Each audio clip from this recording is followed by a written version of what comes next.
Morning, Captain. Good morning, Mike. Oh, what a beautiful morning.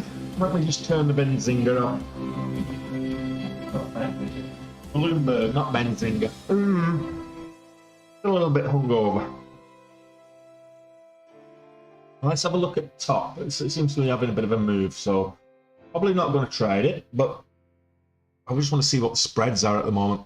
$3 spreads. Yeah, I think I'll stay away from that. The liquidity's really dried up on this, so people that bought it yesterday and just holding it thinking it's going to go higher and probably kicking themselves now. Well, actually it's still up quite a bit. Hey Alberto, thank you very much. Absolutely, Scotty, absolutely. Thanks, Calvis. It's good to be back. Just needed a little bit of time off. That's a little bit of a step back, and the head's okay. It's more that, you know, when you feel like you've got a mouth that feels like a junkie's carpet. You know, it's yeah, it's not nice. Apart from that, it's fine. I can't trade at the moment, Captain. I was trading earlier. It was fine earlier, but I can't at the moment.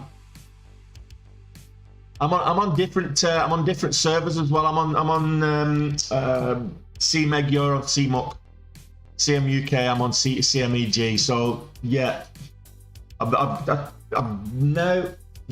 me just have a quick. Yeah, I'm waiting for. Just got an update. Just waiting for that update.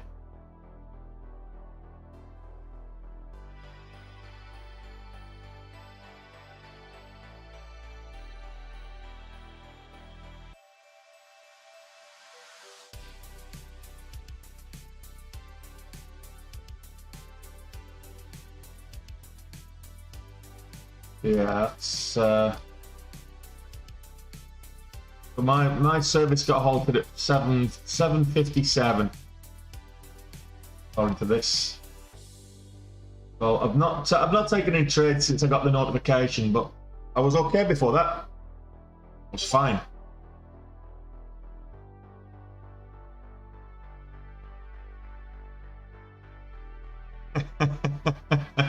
No, I'm not petty like that, AF. Calvis.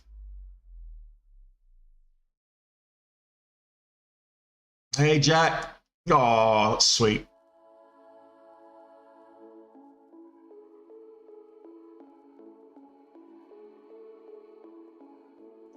Yeah, so they send out an alert. Servers were fine up until probably 8 o'clock, just before 8. But like I said, I've not traded since then anyway, so I thought I was fine. But I just I tried to take a quick position, but it wouldn't let me. So I thought I was fine.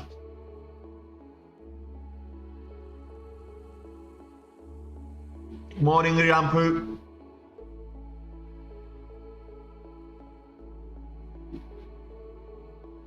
Yeah, Tuesday I finished green. I finished over goal on Tuesday, just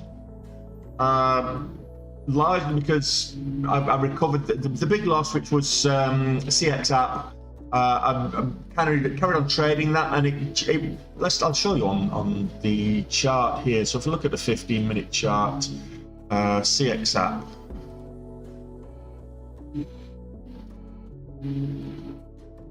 So I'll show you Tuesday. Should be able to choose. So Tuesday. Today's Friday.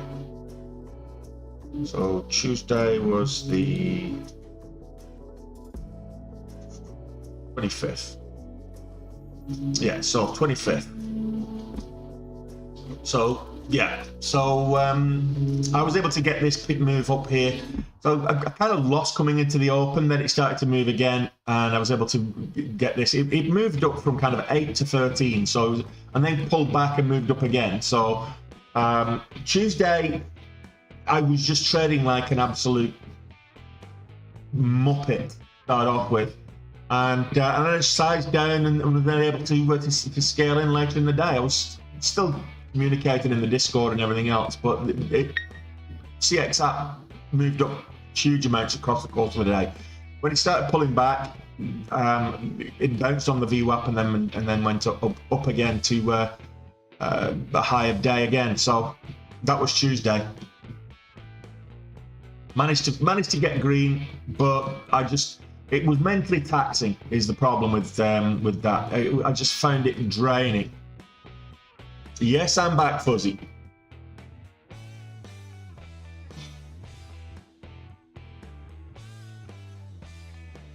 I have been trading. So Wednesday, I didn't do anything much. I took one trade and SIA got to goal on that, and then just shut it down, walked away. And then yesterday, I traded Top Financial mostly.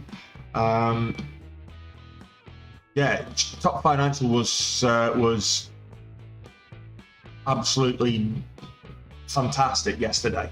In fact, top Financial, and I traded Amazon after hours as well. That was brilliant. You probably saw that on the trade recap. Oh, yeah, I didn't add the recording on the trade recap. Then never mind. But I traded Amazon after hours as well.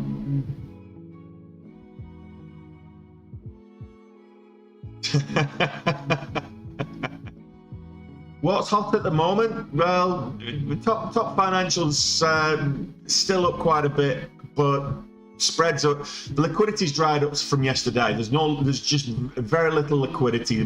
I think people are hodling onto the shares, so top's probably not good. Magic Empire Global. Traded that already this morning, first thing. Servers are down at the minute, so whilst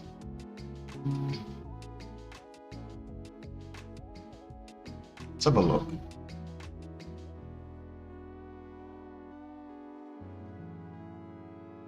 No, it's fine.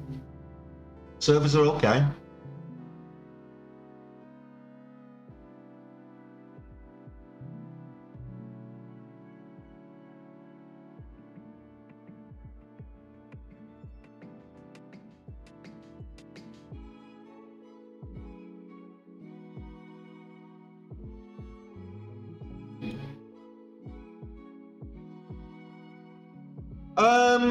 Yes and no. I didn't trade top after hours because the thing with top financial, just a low float stock, liquidity is going to dry up.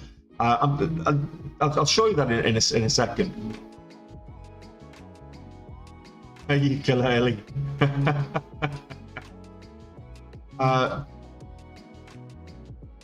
So back to top financial. Where's my? Okay. Just want to show you this. So I'll put it yesterday. Okay. So let's go back to where it closed. Okay. So we're coming into the close yesterday. You can see this here. This is top financial group. You can see this. We've got these little spikes. I'll just get out so it doesn't. The scale is getting messed up. So I just want to get it. This is coming into the close yesterday. Okay. What you've got here, you've got spikes that. The big spikes are like 100,000 shares a minute.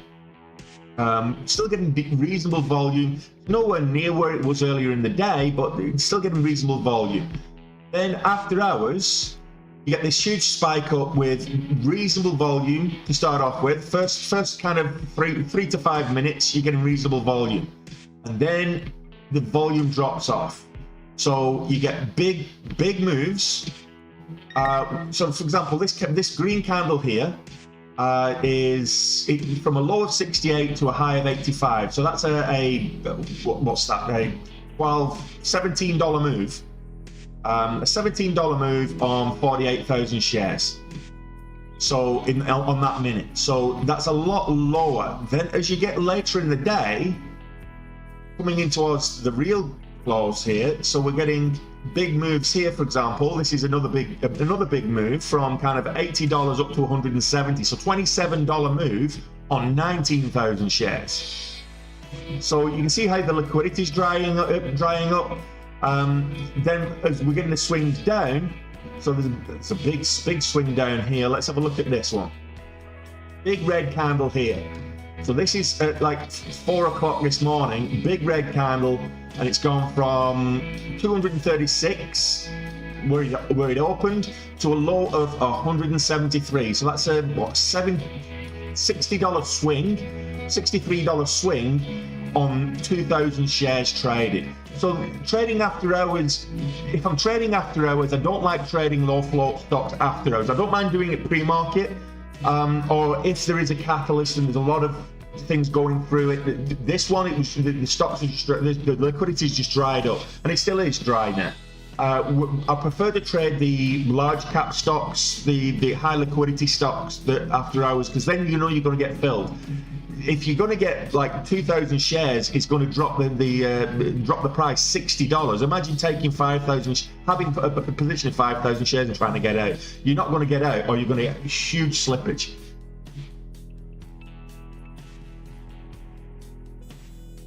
But there was a catalyst. It was a Chinese catalyst. So there's a Hong Kong finance company. I took a couple of days out, Amanda.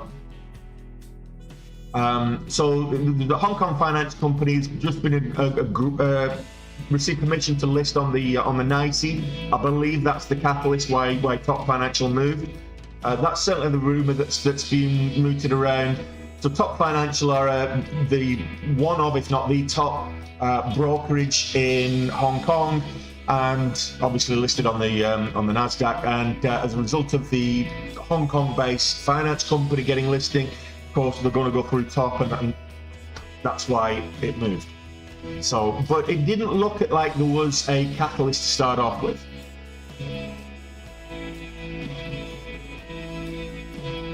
Fuzzy, that's a great one. 71% of your account. Oh, trying to short it was very hard. It was hard to borrow. It was shortable. It's still shortable, but it's very hard to borrow. I mean, if I borrow shares, probably shorting it now would be still not a bad idea.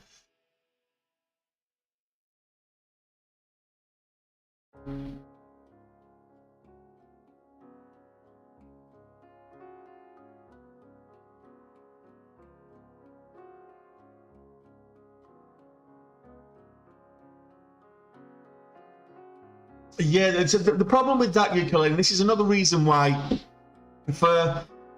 I prefer to be long than going short, is that if FRC, so let's look at FRC.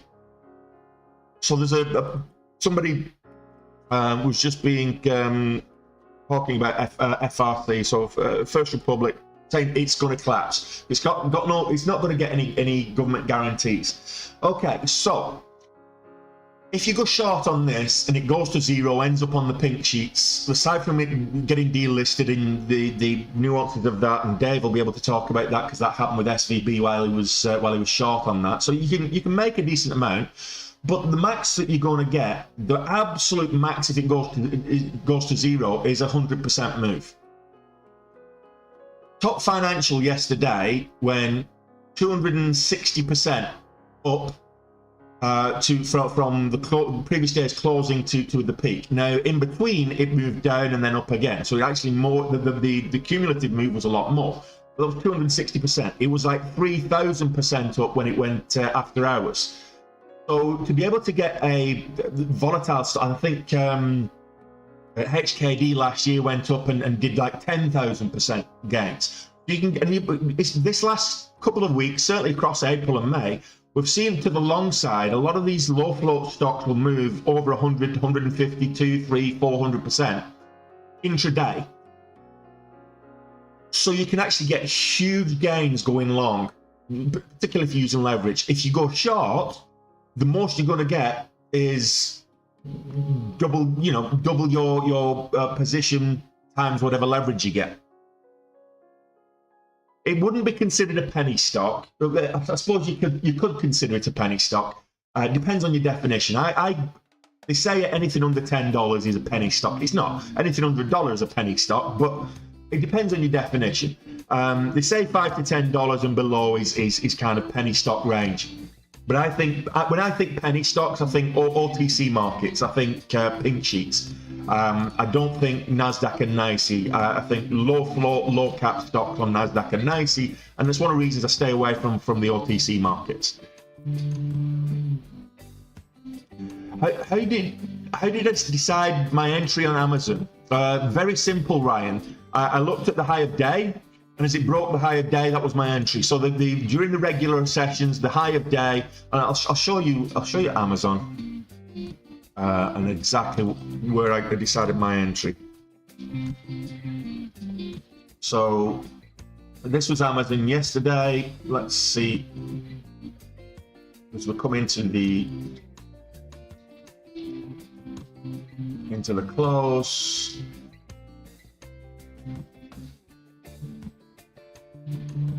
So you can see here, high of day yesterday was here, of 110.85. Put that horizontal line back there. That was your high of day, 110.85. I got a really good fill yesterday. So as we're coming into the close, as it broke that level, that's where I got in.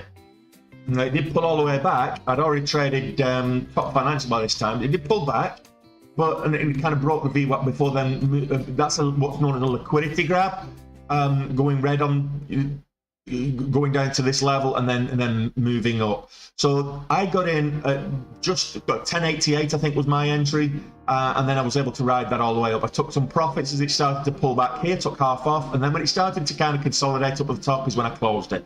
So that was my Amazon trade. So I got a good $22 out of that. So that was really, really good.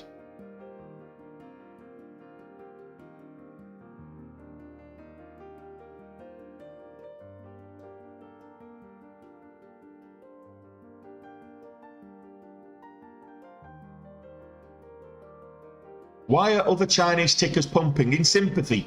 They're moving in sympathy with the whole Top Financial. It's not a Chinese ticker, it's Hong Kong ticker, but I mean, it's my thoughts on Magic Empire. I called this out in the Discord earlier. It's trading on higher relative volume. I'm not seeing a specific catalyst as to why. There's no news company specific news catalyst as to why. Oh, I made a very good profit on it, Fuzzy. I managed to. I took 5,000 shares, so basically full leverage at the time. Well, actually, it wasn't full leverage because not far off. Yeah, I made. That's where I made goal as well, Vols. Kind of between kind of quarter to 8 and that 10-minute run with Magic Empire.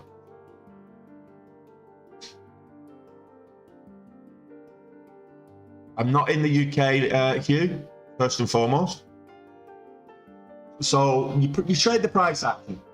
When you're day trading, you trade the price action. You don't really care about anything else. I had 2x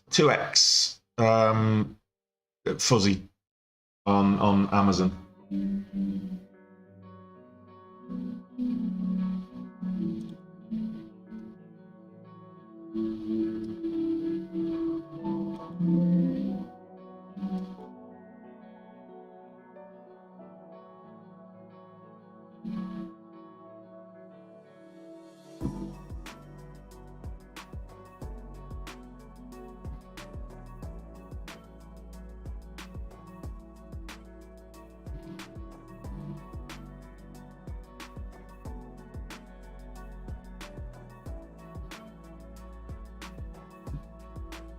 Yeah, and that's exactly it, Hugh. So you trade through a limited company, so you're not liable. And the good thing about that is, if in the event that if you're in heavy on something that gets delisted, you could be liable for all of that, but you can just wipe it away if it's through a limited company. So there's a lot of LLC or limited companies, a lot of advantages that if you're in a risky game like the stock market, you can trade.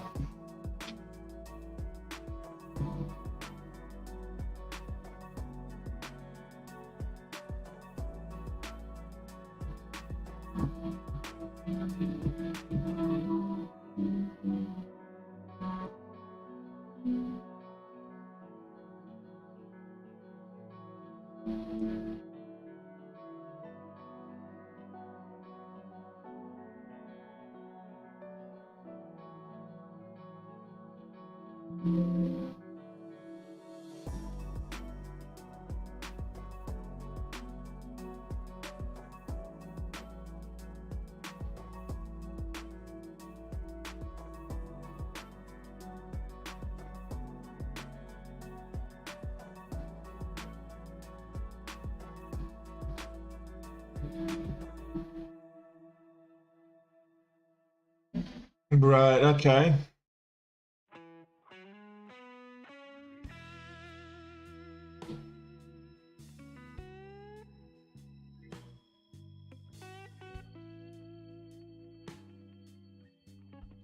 They're insured by Lloyd's of London, Ryan. So they're insured up to $1 million. If you look at the T's and C's there, Ryan, you're insured up to $1 million in holdings. So I certainly wouldn't hold more than that. But yeah.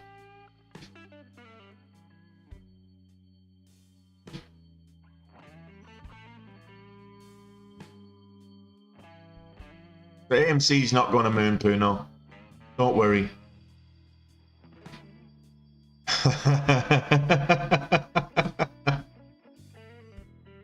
I think if you're in it, Klaatu, when you get at the open, just get out.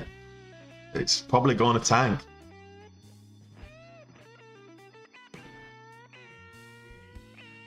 Well, I'm doing a small account challenge for May. So from Monday, I'm going to try a micro account challenge. It's going to be the goal is $500. It's a small, micro-sized account, $500 to 15k. That's the goal. There's no time limit. It's just how quickly I can get from 500 to 15k without blowing up the account.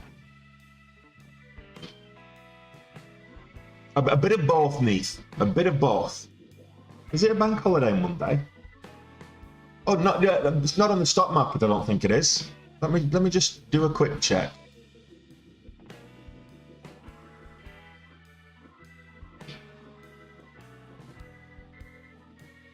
Stock market holidays, Google. Nyse holidays 2023. May 29th. Memorial Day is the next one. So it's not a holiday. It's a bank holiday on May Day, I think it is, on Monday. It's a bank holiday in the UK, and I think it is in Ireland as well. It's not in the US. So it's the next holiday is Memorial Day on the 29th. So there's still trading on Monday.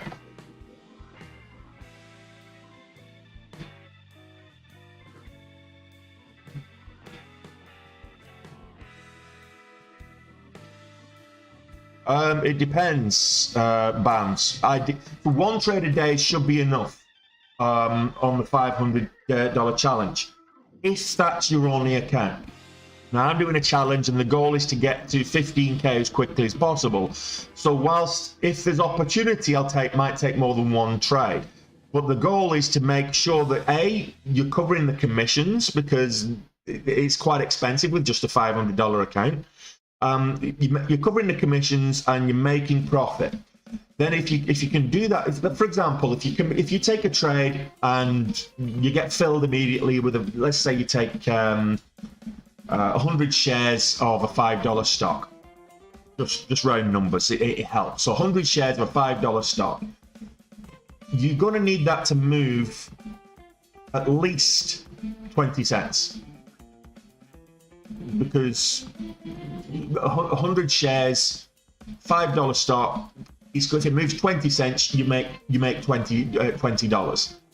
But you're going to take, well, it's going to be what, $10 in fees and charges off the top of that. So you only make $10. So you've got to only take trades where you believe that you've got enough movement that it's going to be a profitable trade after charges and fees. But if you take, for example, if I took 5 trades at that same level, maybe on different stocks, maybe on the same stock, 5 trades, and I was able to get 20 cents each time, but I'm only making 10 cents net, I'm then at $50 net. So that would have been good to trade. Yeah, I mean, possibly.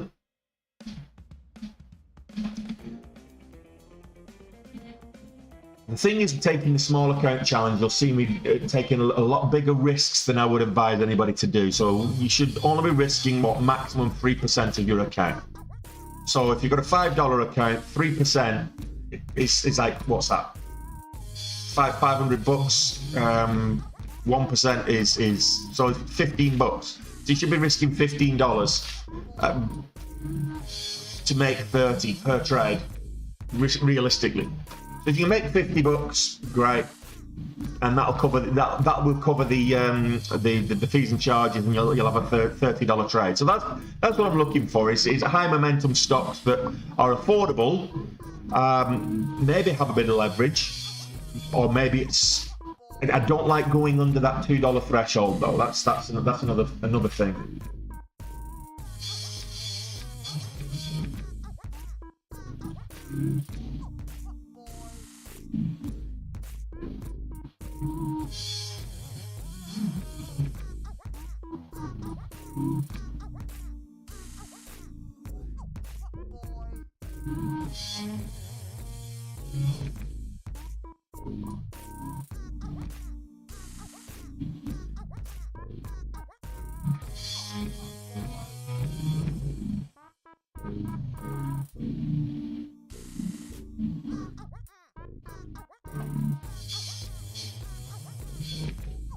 Yeah, typically I'll be looking for stocks under $20. So under $10, realistically speaking, because you've got to balance out the share size that you can take. So realistically, if you've got a $500 account, even if you've got leverage, you're probably not going to take more than 300 shares of a $10 stock. if you've got 6 times leverage. If you've not got leverage, are you going to take a $10 stock? Probably not. You're going to take, you get what, 50 shares? And if you get 50 shares, how big is the range got to be? So if you take 50 shares of a $10 stock, you're then looking for it to move what, 50 cents? That's a minimum.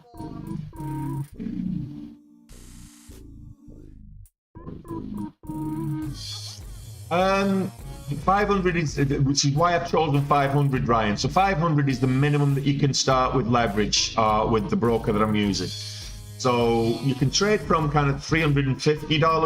A $350 account is the minimum account holding that you have to have, but you can you get leverage, selected leverage once it reaches if you're over from 500 and above. Yeah, I can take a look at it for you.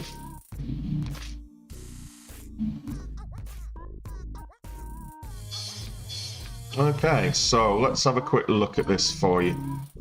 Is there any catalyst that's caused this to sell off from a whole dollar, like 20% or whatever? It's still up though, still significantly higher. We're still up on the day.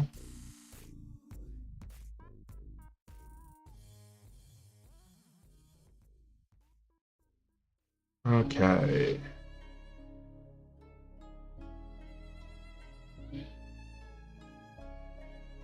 I'm not seeing anything. PBR, on pre-market losers.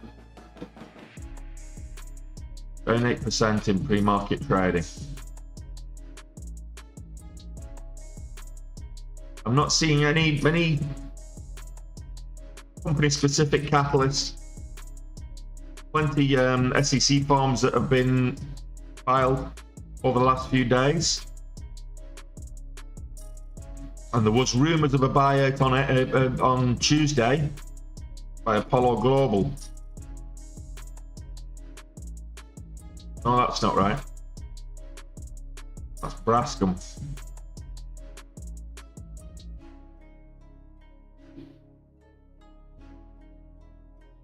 Yeah, so I don't know.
Yeah, that's what it's saying there as well. But I just looked at it and it said it's 2% up. It's down from it's come down like 8%, but it's 2% up on yesterday's close. I don't know.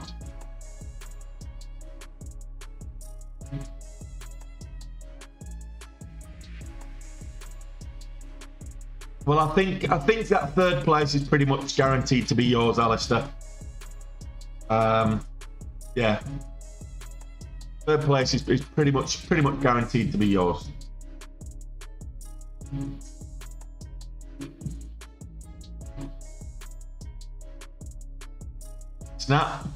Snapchat sold off heavy last night as well. Oh, relatively heavy. Let's have a look at Snapchat.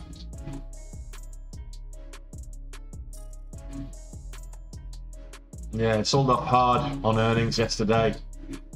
So it's just sideways at the minute, but you sold off 20%. Well, currently 17% down at the moment. But yeah, bad earnings report for Snapchat. Hey, Jotuan.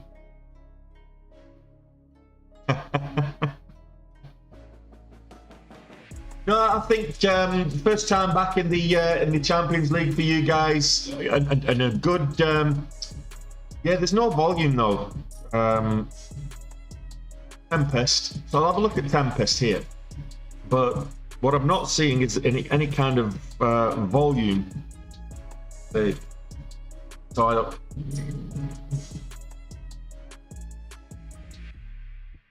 There's no volume. There's a few spikes, but there's no volume. You need volume. There's just no volume there. So Tempest Therapeutics. Let's have a quick look at. Is there a catalyst it may pick up some volume, because we did get 3 kind of increasing candles there with a bit of volume.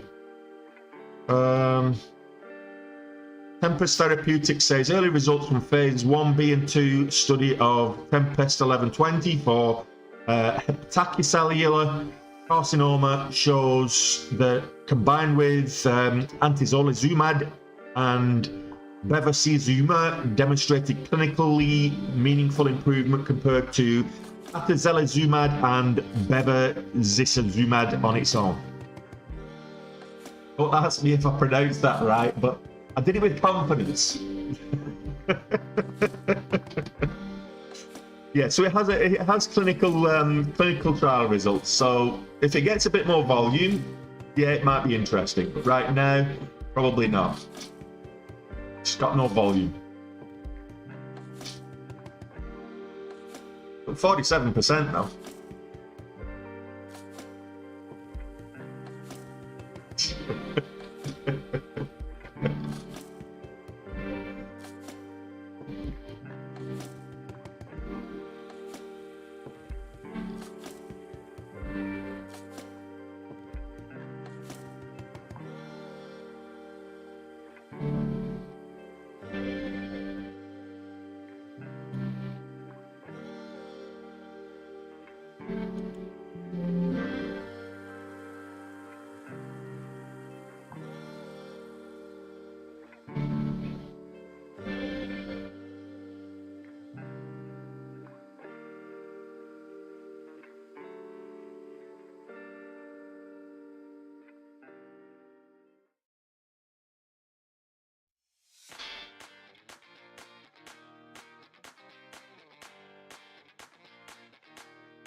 Yeah, Magic Empire's. Let me just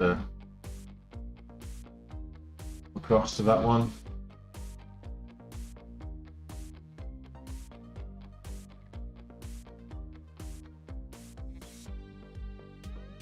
A little bit of a move up there.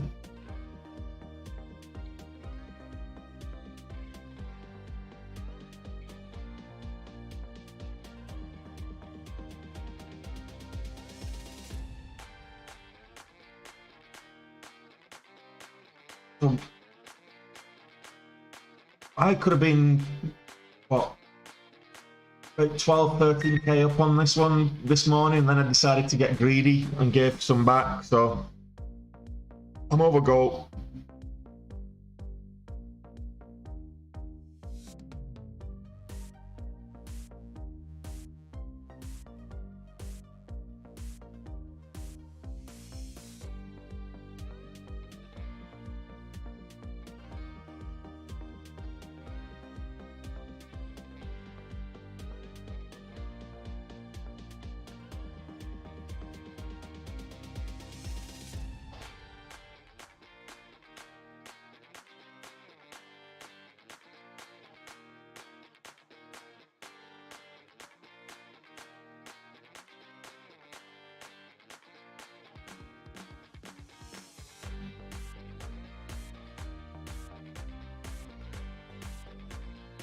I've not yet, Alistair, but I will do. I need to get online and start having a look and see which one I like.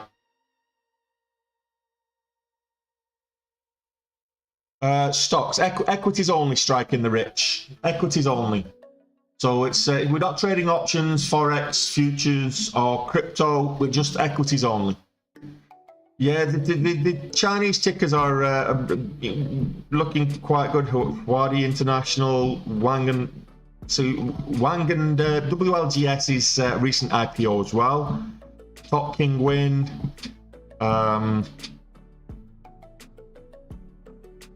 Leichen China. Leichen.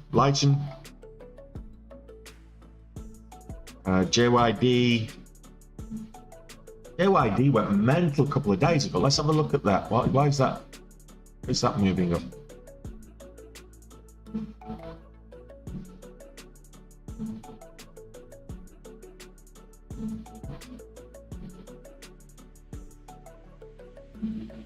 It's recent IPO. That's why it went mental. Last week. This day last week. But there's nobody trading it today, even though it's up. You trapped in JYD from when? You trapped in JYD from last week when it went up to like $10. Did it go up to last week? $10, yeah. Well, you're not trapped. You're just being stubborn that you won't cut your position, hoping that it goes back up to $10. You're not trapped. I mean, it's been up to $5 today, pre-market. Over $5 actually. Oh, 5.11.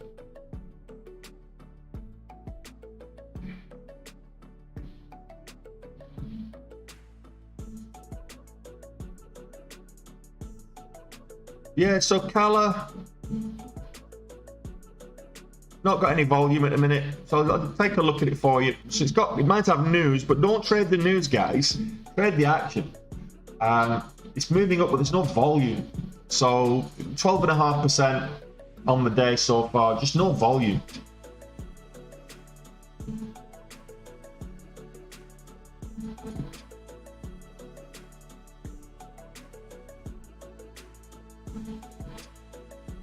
What else are we looking at?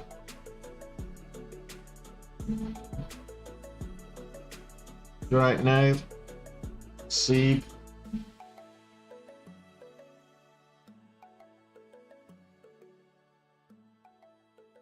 Seabit Financial, kind of moving in sympathy to Top Financial. It's below the VWAP, so probably not something I would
well, again, you're not stuck in it.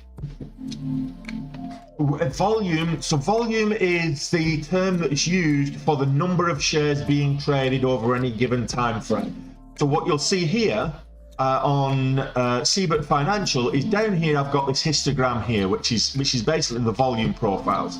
So each one of these blocks, based on the 1 minute time frame, because it's the 1 minute chart, so each one of these blocks tells you how many shares have been traded in that on that particular 1 minute. So at the moment, and again, it tells you in real time. So it's, the volume and the price action are the only two real-time indicators. So the leading indicators, if you will.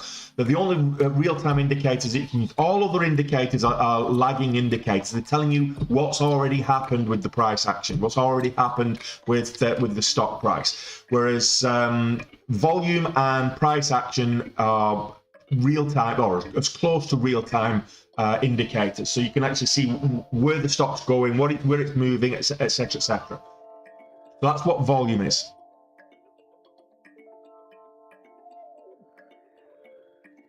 What am I playing? This one, it's Seabird Financial. I was just having a look at this one. Magic Empire looked like it was trying to make another move back up, but it's not. Got rejected at kind of 520 here. And up to 518, so it's just bouncing on the VWAP at the moment, but it's one to watch at the open in 10 minutes. I'm going to make myself a nice cup of Rosie Lee. Yeah, there is on, but it's already below the VWAP as well, Fuzzy.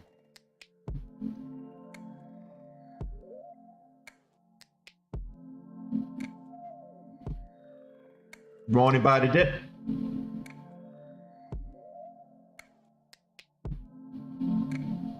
Thanks, Shabadoo. MGRX, what, you took a bad trade and you're stuck in it. Well, people stop saying you're stuck in a trade. You're not. You're just being stubborn. So right now, MGRX, I don't know when you took the trade or when you got in or how big a size or how far underwater you are, but you're not stuck in it. You can sell at any time for a loss. You've got equity in that position, so if it's not looking like it's going to come back and go your way, you should be cutting. Your position and utilizing that equity to make those losses back. Trading on hopium, which you see me do. I mean, this is me saying do as I say, not as I do. But trading on hopium is not a strategy. It invariably will go against you. So occasionally it will. You know, you'll get into a holding bags. The only time you should be holding bags is when you're out with the missus and she needs to go to the toilet. That's the only time that you should be holding bags. I'm telling you, or at the supermarket.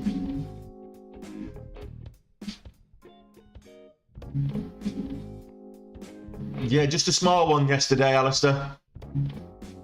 Just a small day yesterday.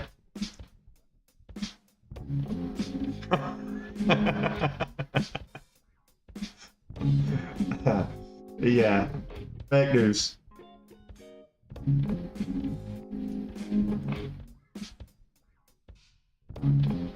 Yeah, but you're not holding them, you're just carrying them, Klaatu. There's a difference.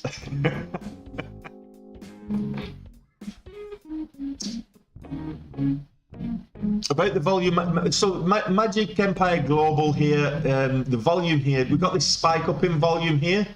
So on this green candle here, we had an increase in volume, 422,000 almost shares were traded in that time frame, that 1 minute. Whereas currently, this candle here, we're coming at 40, as we're about to close this candle, it's currently traded, at 40,000 shares. So much less. It's like a tenth of the size, volume-wise, of this green candle here. So pulling back on lower volume and rallying up on big volume is actually kind of a bullish move. It's a kind of bullish signal.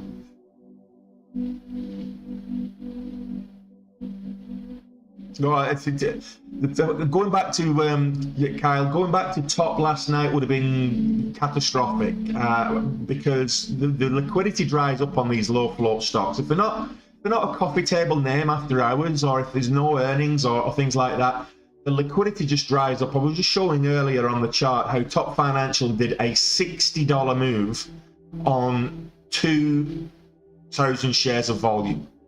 So it came at it dropped $60 from the peak to the whole $60 with retracement on 2,000 shares. So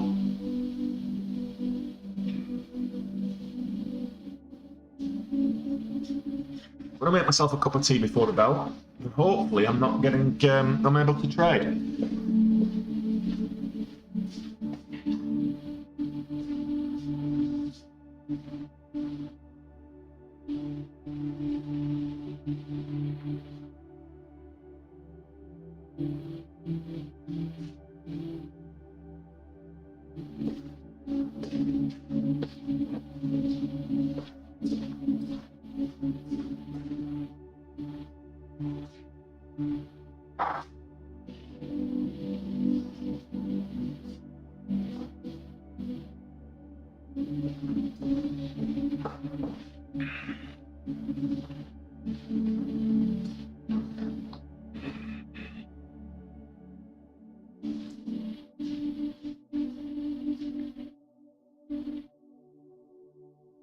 Oh, there's one moving. Moving big too. So this is Top King Win. This is another recent IPO from a couple of weeks ago. TCJH is the ticker. It moved up to $14. It was up at $14 there just at the this morning.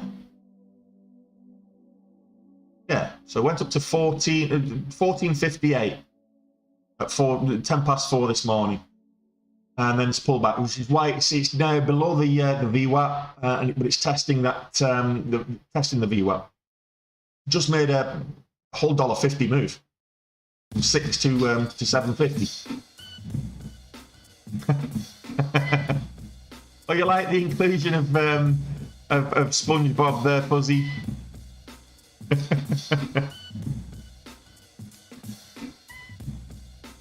Take a look at you, Power.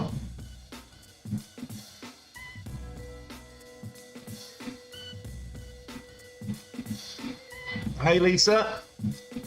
To answer you to your question, trading before 8:30 in the Discord, no, I don't do that. So after I close the stream down here, I may be trading live in the Discord, but I don't. Basically, my trading permissions get enabled at 7:30. So there's no volume on that one, Gregster, as far as I could see earlier. I'll take another look though. Mine's picked up. I did say that if the volume picks up, yeah, we're getting a bit of volume picking up here now. Volume's coming in.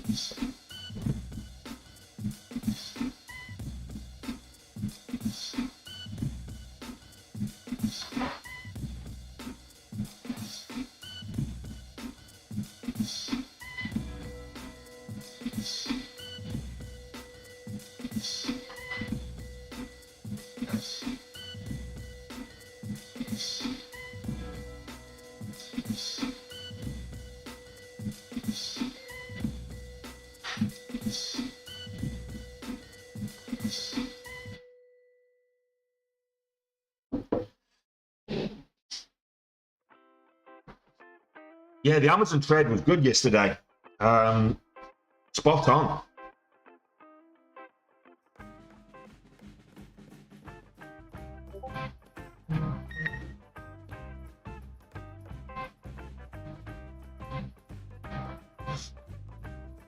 So we've got 4 minutes to the bell.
Annoying.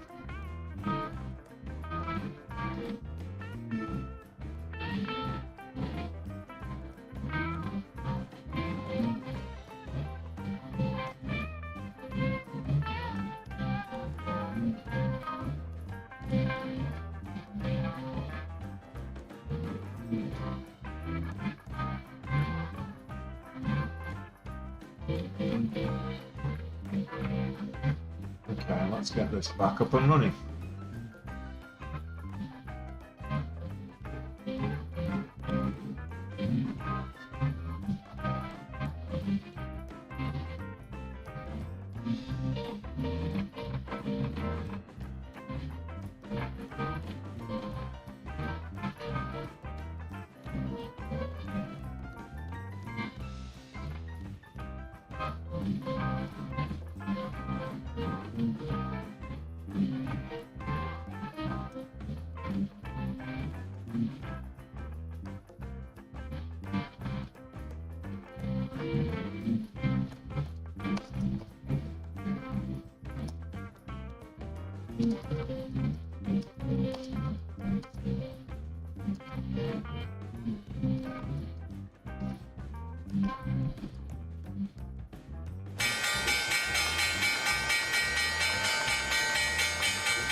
I'll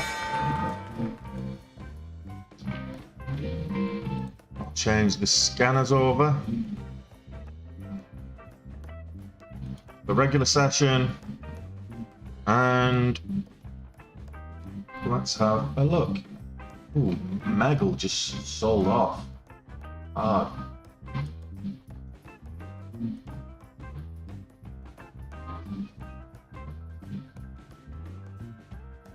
We're getting TCJH is moving though.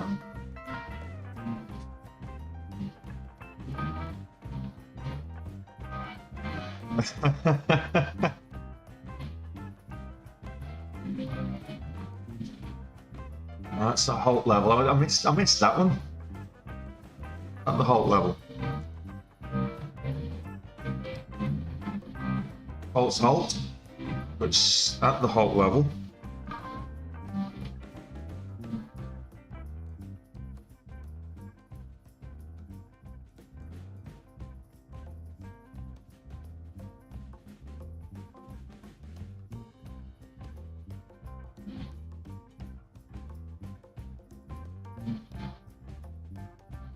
Just 50-cent range on this.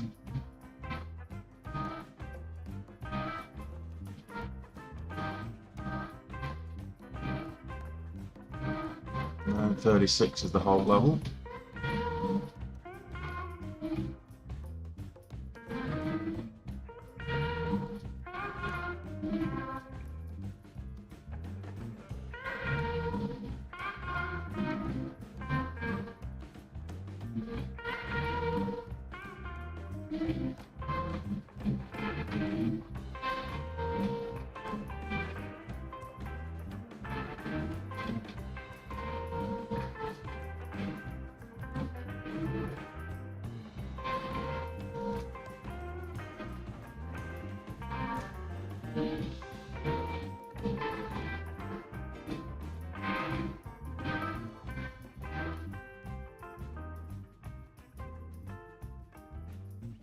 Oh, that's alright. Larger part of the trade was at the lower fill.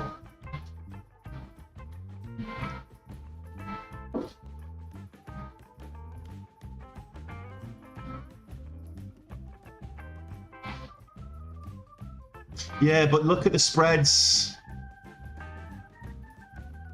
on top financial.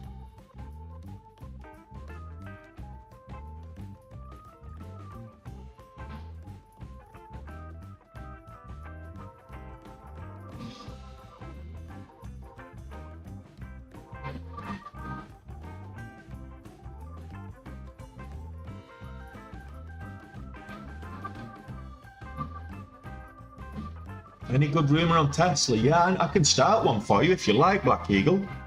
Oh, so Renzo. If you want a rumor on Tesla, I can start one.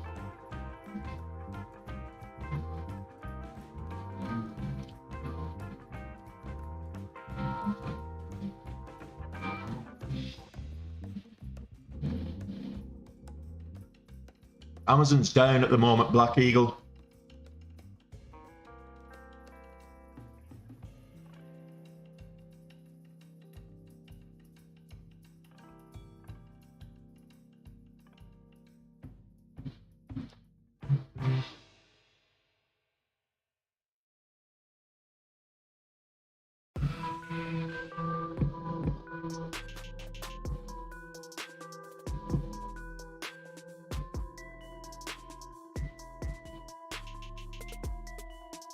Where's the volume gone on this one?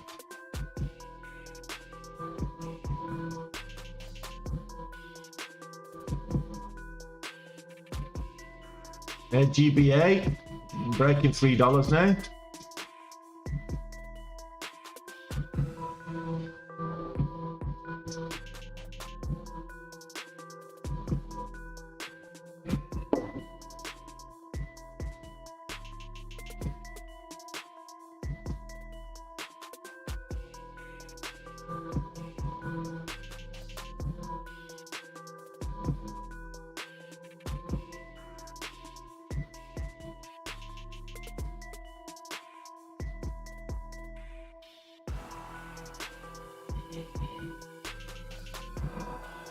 Come on, get me out.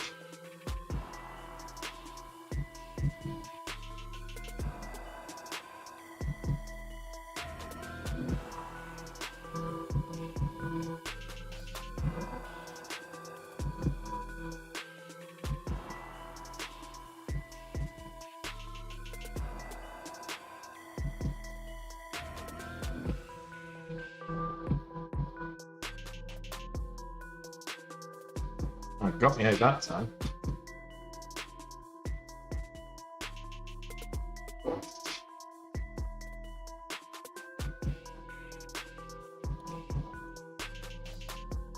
Halted.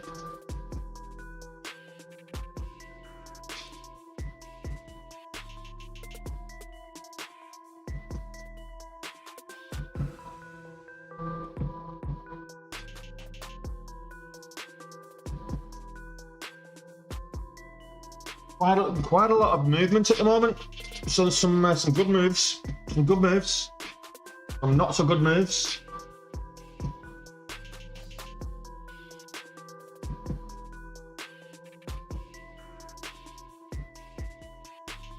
Top still halted.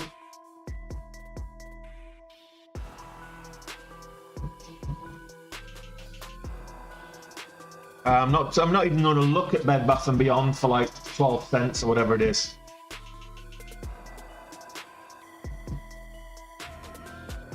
Interest is down on the day.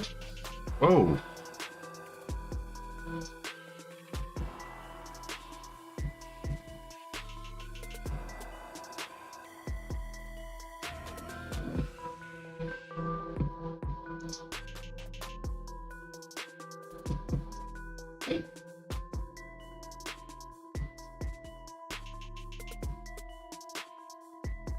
WLGS.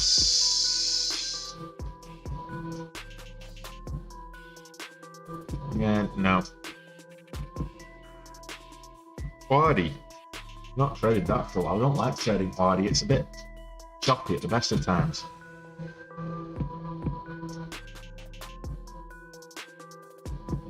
Well, I hope it goes well for you. Right now it's halted and looking like a 365 resumption. Halted at 10 cent resumption, 10 cent gap up. Be nice. Yes, they did, but their outlook wasn't great. So Amazon, they moved up on the earnings were great. The earnings report was fine, but it was the outlook that caused it to sell off. So that's why they're down now. They moved up, then pulled back, and then I pretty much got caught at the top of Amazon yesterday when it started consolidating.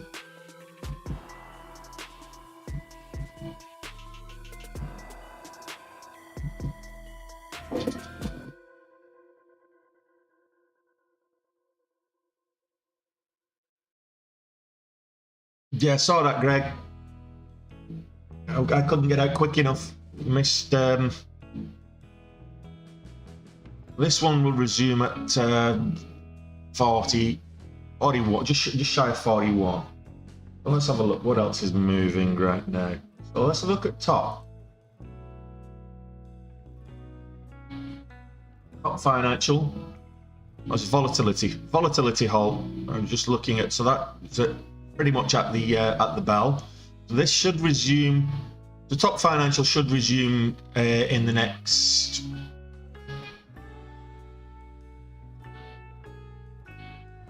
In about a minute's time. Agbar will probably resume at the same time. So top financial and Agbar should be resuming at the same time as each other. APCX. Take a look at it.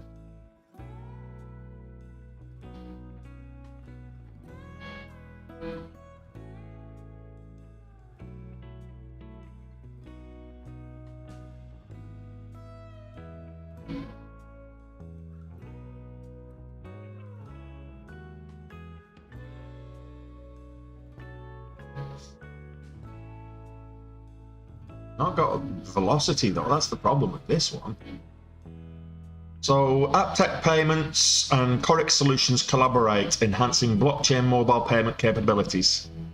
So that's the announcement for this one. That came out like 6 a.m. yesterday. So there's no net news, new news. That's an announcement from yesterday. So there's no new news catalyst today. But that's not moving nearly quick enough for me.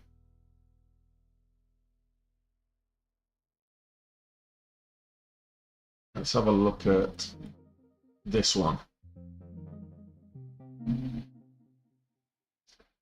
So top financial gap down. Looks like this one is a 10-minute halt.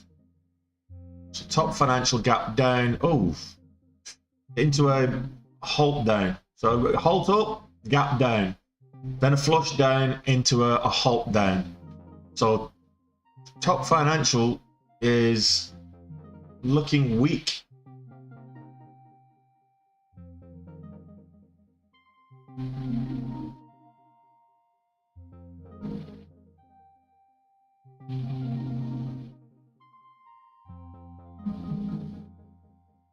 So TCJH is probably going to halt down again.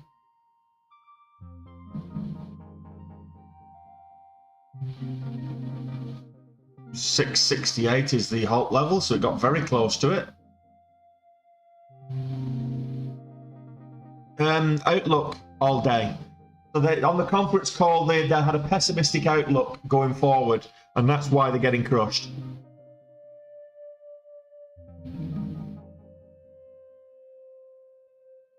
Good morning, Dunkers.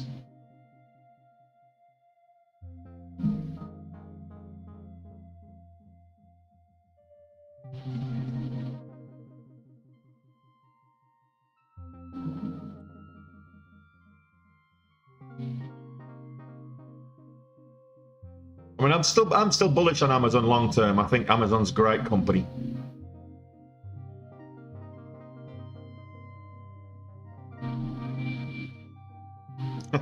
So it's probably selling off because Kramer's got them as a buy.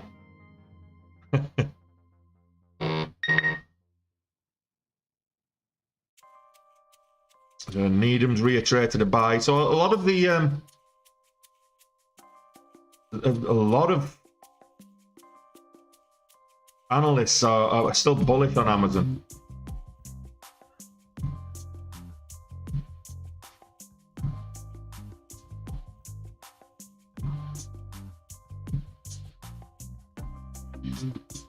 Just look at all of the. Yeah, so it's the outlook. The AWS outlook is looking. I mean, it's the slowing down and it's looking a bit weak. Is I suppose the best way of describing it.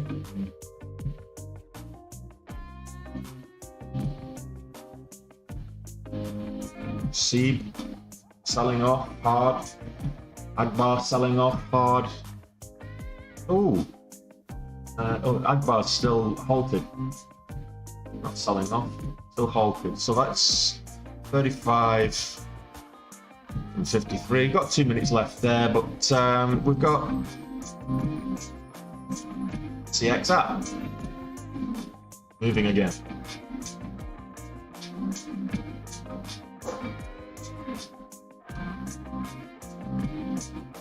Golden Sun Education, are they moving?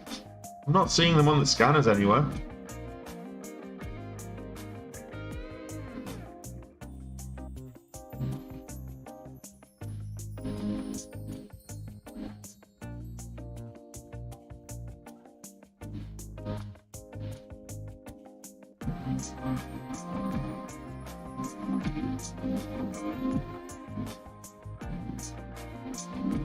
Yeah, Fuzzy, you're a genius. Well done.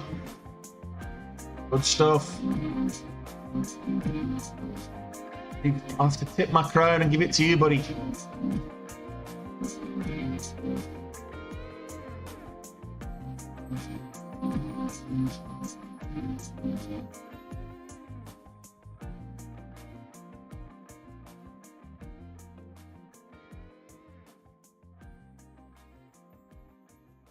Fixing. Right, let's get rid of some of these. Let's get rid of all the low volume nonsense that's clouding my judgment. Apex Medical.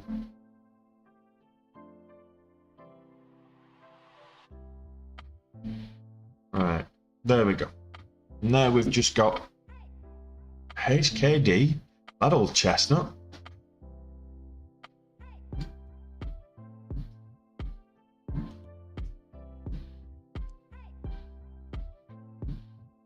Look for a break of $12. Put it $12.09. Agbar resumed.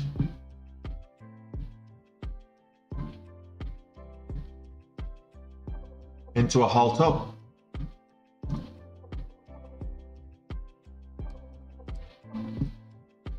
Why am I not getting filled?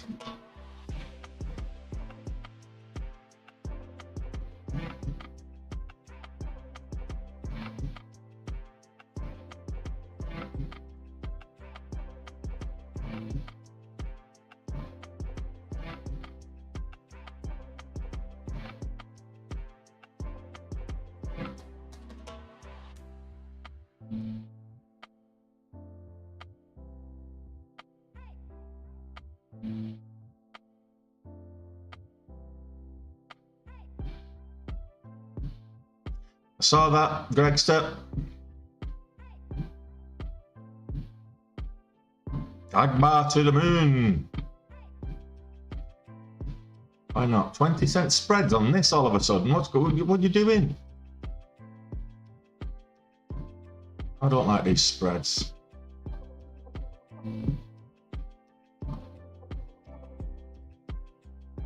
Yeah, you might want to take the bid with you when you move up. Come on. 20-cent spreads, just ridiculous.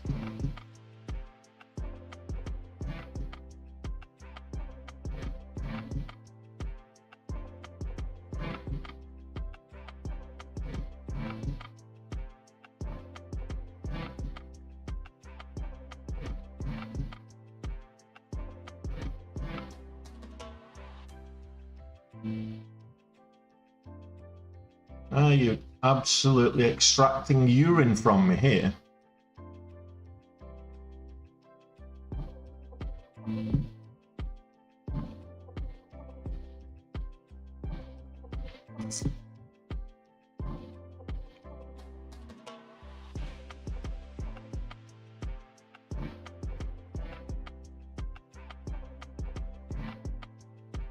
Partial fill.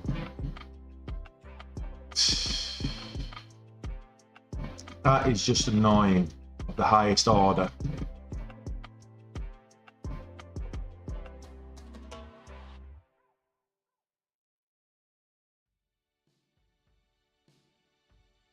$0.30 spreads now.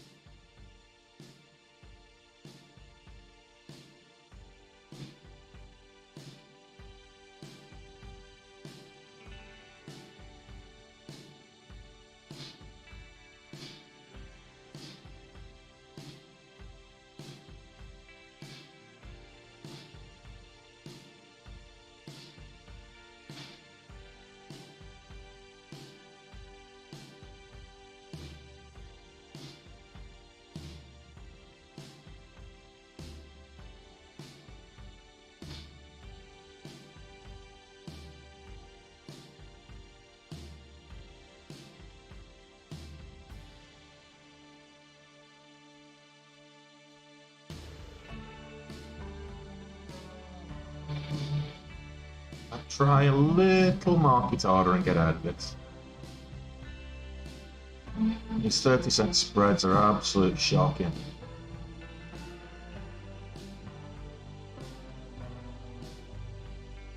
How did that?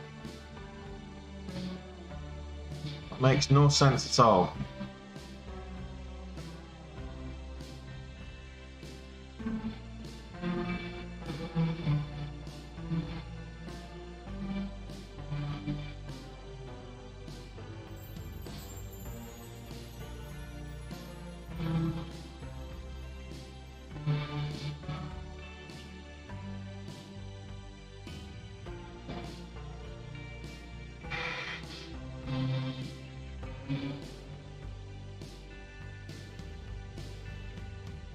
And partial, there you go.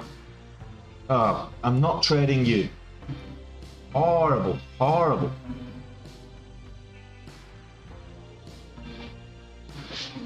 Top halted to the upside again. I wouldn't touch top at the moment. The spreads are horrible. Spreads were horrible on CX app just then. Managed to get out for a profit, but just barely. What's the next top? I wish I knew. Could be Agbar. We don't know.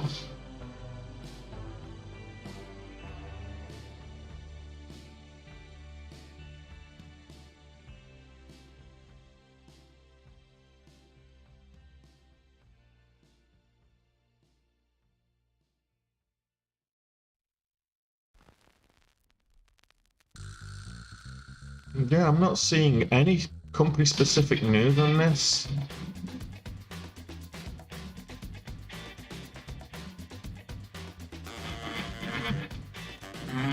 Yeah, no recent news that can explain the movement on AGBA.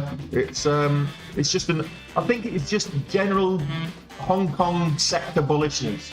So there's a lot of Hong Kong-based stocks are moving up, and this is another Hong Kong-based stock. So based on the back of top financial moving yesterday, the way it did, like 3,000%, I think there's a whole bunch of Hong Kong stocks or Chinese-related stocks, but Hong Kong specifically, Hong Kong-related stocks that are moving quite bullishly. This is going to be a 10-minute halt, by the way. Excuse me.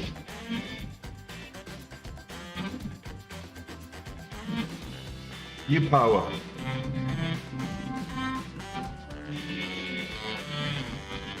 Spreads aren't too bad.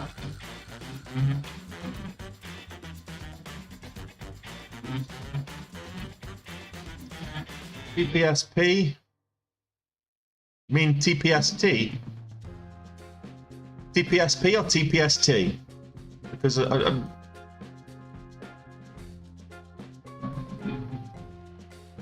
mean that's TPSP. It's not a stock as far as I'm aware, but TPST just sideways at the minute. The big momentum stock is AGBA.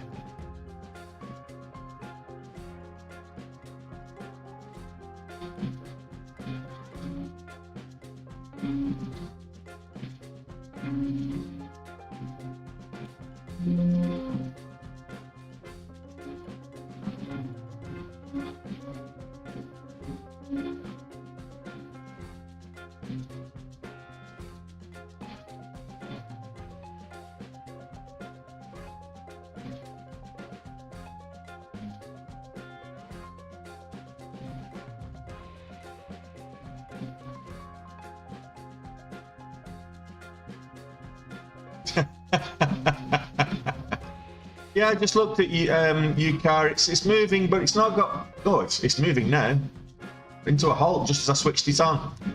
Oh, false halt. False halt. It's not one to jump in right there and chase it.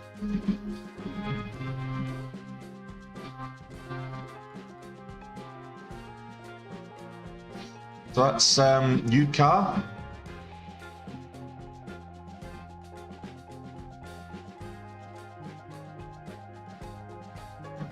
Power recent IPO. I traded it on its first day, made quite a lot of money on it on its first day.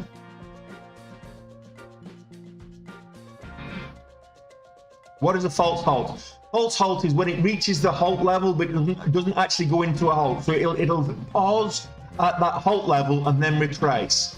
So that's a false halt. So it's at the halt level right now. And what you tend to find is that the bid comes up to meet the ask.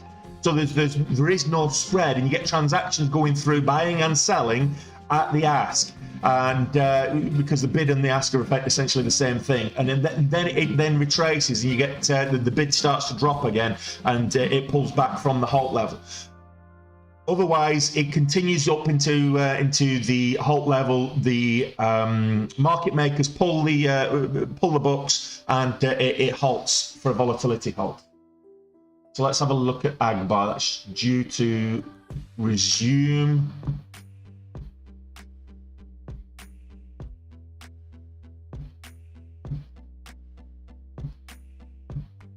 And we get 46. So this should resume in about half a minute, about 30 seconds.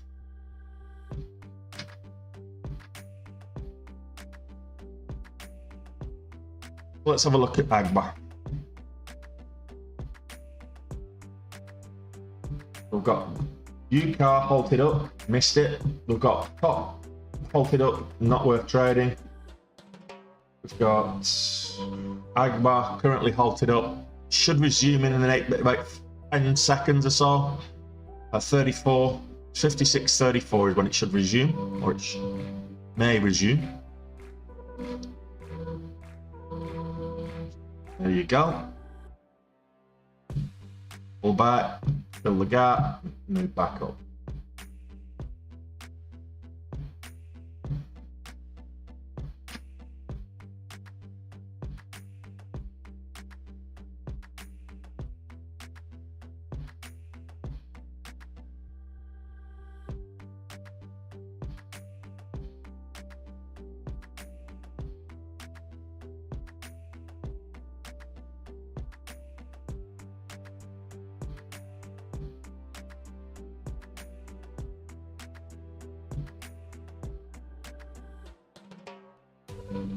Halt level up is $6, halt level down $4.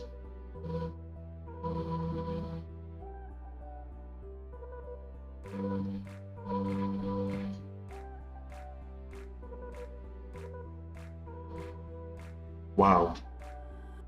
That was a false halt then. Managed to get out at the VWAP. I thought, that flush, why am I not using stops, Tony? That's the thing. Why are you not using stops? That's halted to the, not quite halted yet, but it's halted now. Top halted again. The upside again. So this top financial going absolutely mental. It's dangerous to trade right now. So they all, as I've just found out to my detriment.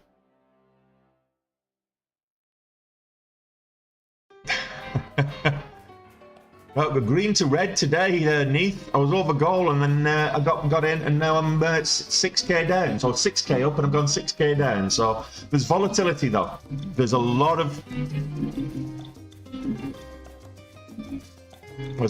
volatility.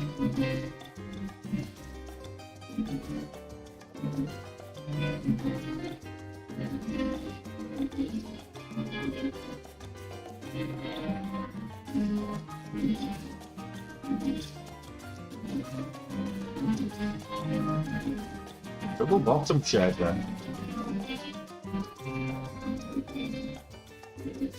Why am I not getting filled here today? I'm getting terrible filled. Oh, none at all.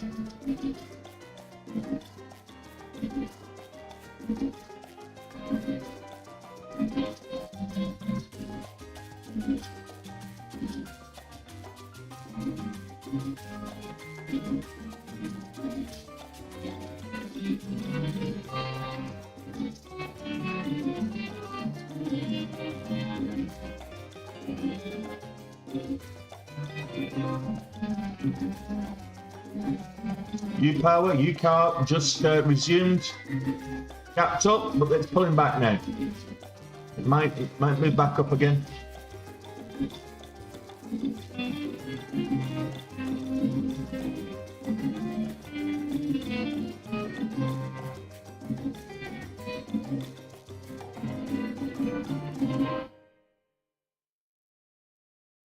I'm looking for a view at bounce here.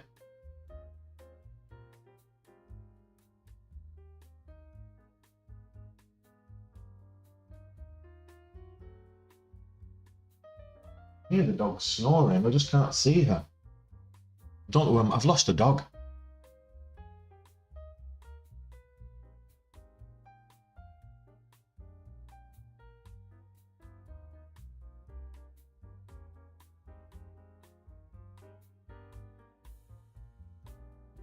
Sometimes I'm not patient, Nathan. That's half my problem. Like here, I should have waited for the pullback to the VWAP for the bounce up.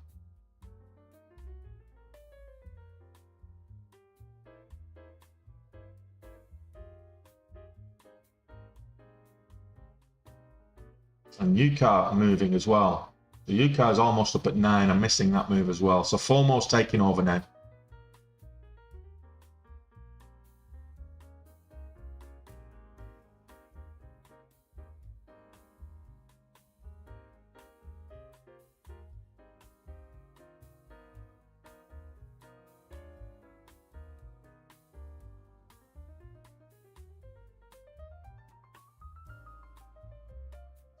Ouch.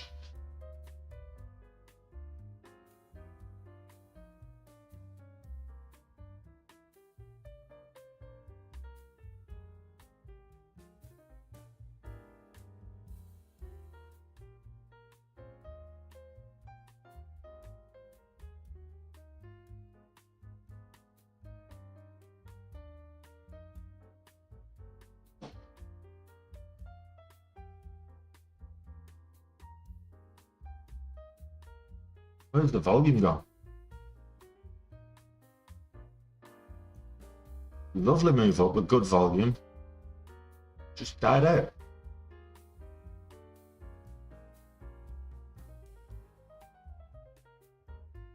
How can you halt on a doji? Depends on your time frame.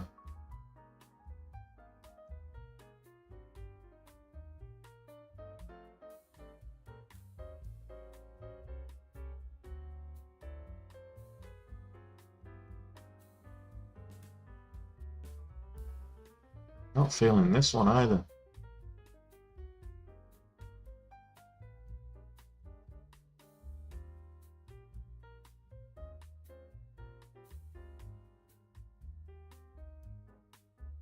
Spreads have gone 25 cents.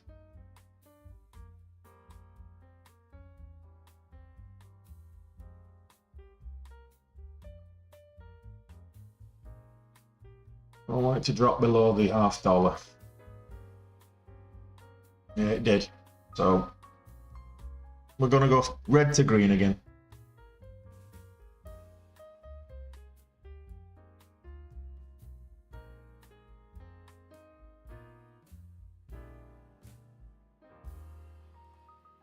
Top financial, you don't want to be trading this. $3 spreads. $2 and $3 spreads. The volume's just not there to trade it either. The S&P 500's gone green.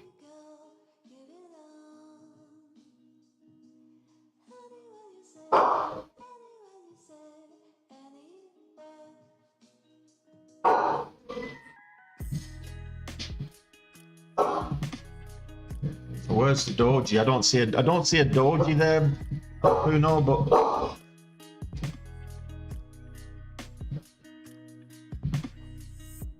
oh, annoying.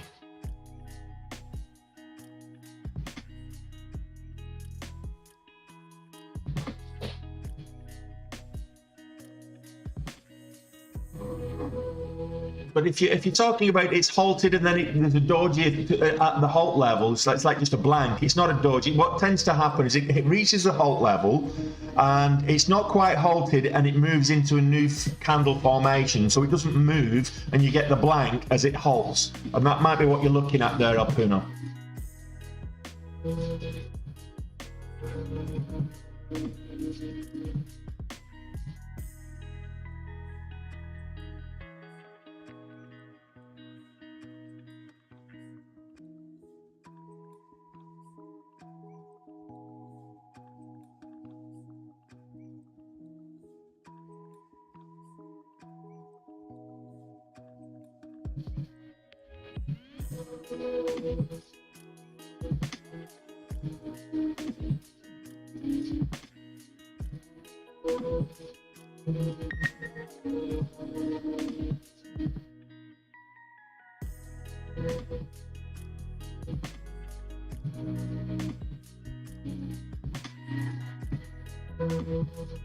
Yes.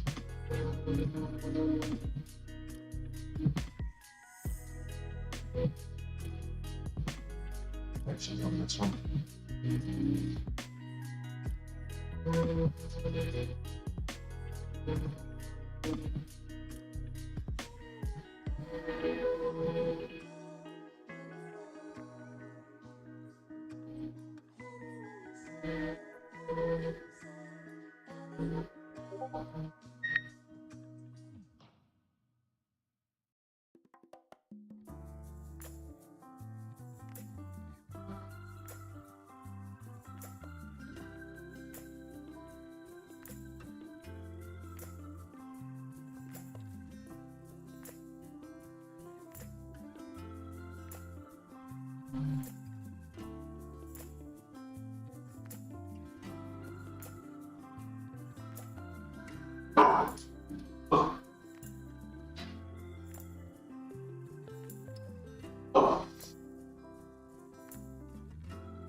I've got an ATR of 49 cents, so I've got a 50-cent trailing stop loss there.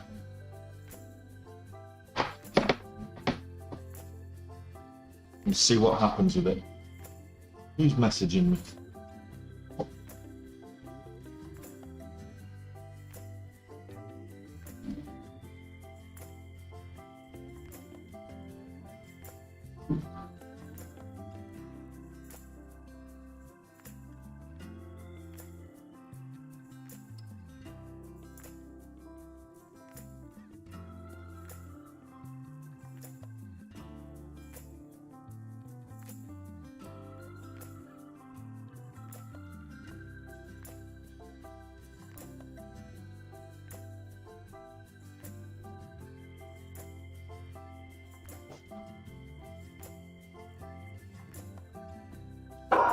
Shut up, you.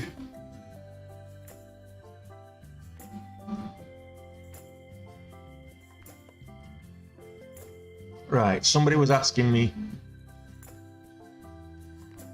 No, Harvey, I've got a larger account, so I can afford to take larger size. It's share size that you not so much the actual equity position that you look at, it's the share size. Because then your share size, you multiply that by the move, and that gives you your risk and your profit target of it. So it's share size that you're looking for. So you can, if you can afford a larger share size, then why not?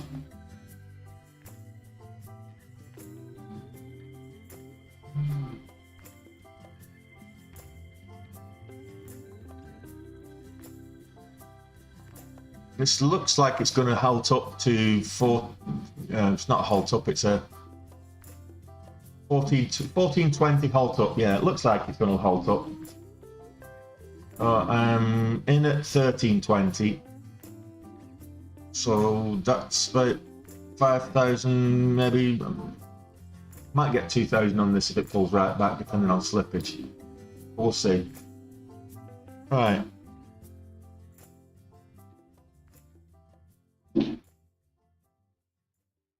Yeah, TRNR Virgo is a new IPO. It's not been priced yet. There's 2 IPOs slated today. Whether they go live or not, I don't know. TRNR and THNK. Yeah.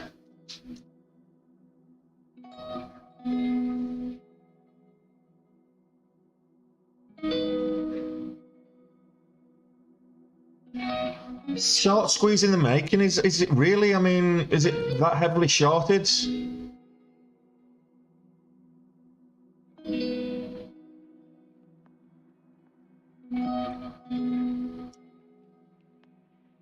I've got 1420 resumption. No, there's not. It's negligible. The short interest is negligible from what I can see. There's not much short interest at all, so I don't think it's a short squeeze. It's just CX app. It's another one of these it's AI type plays. It's been very volatile this last couple of weeks altogether.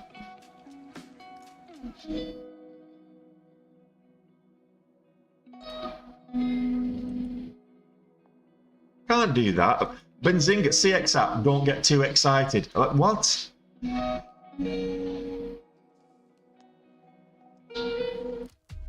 Give us a bit more context on that headline, please.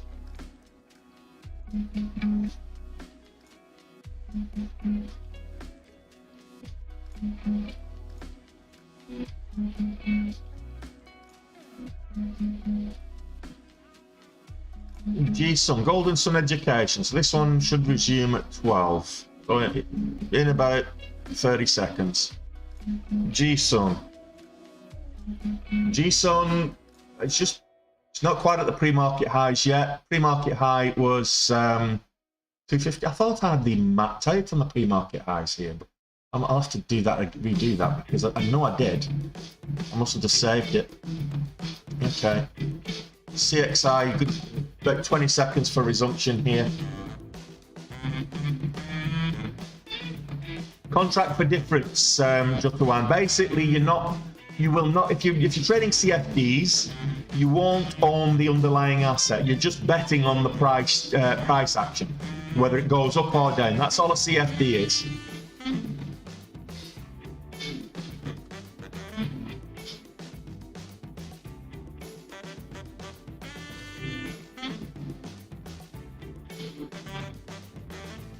I got stopped out.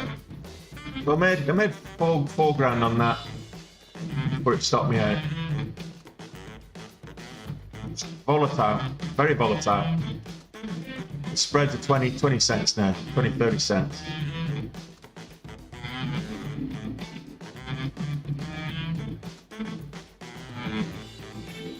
$15.55 the next halt level up, $12.72 for the halt levels down. So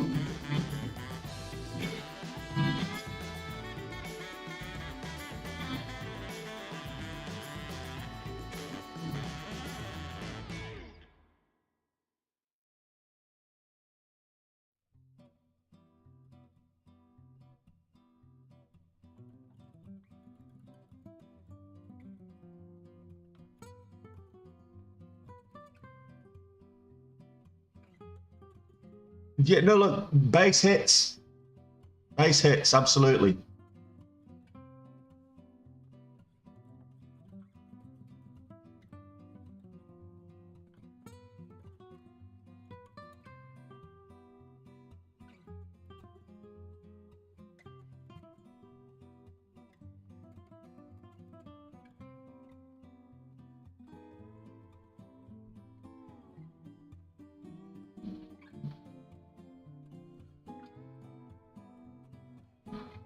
These spreads are wicked on this.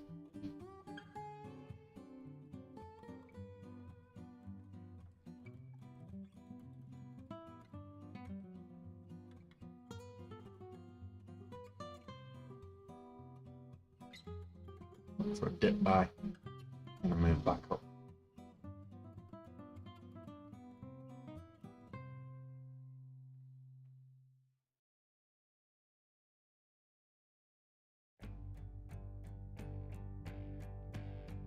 You need to take the bid with you.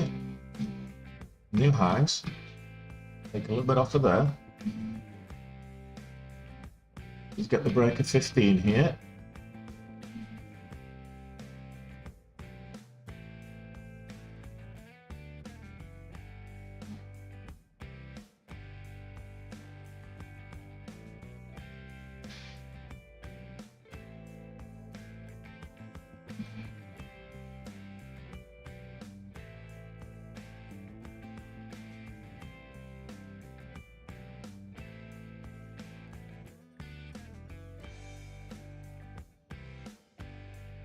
Hey, donkey.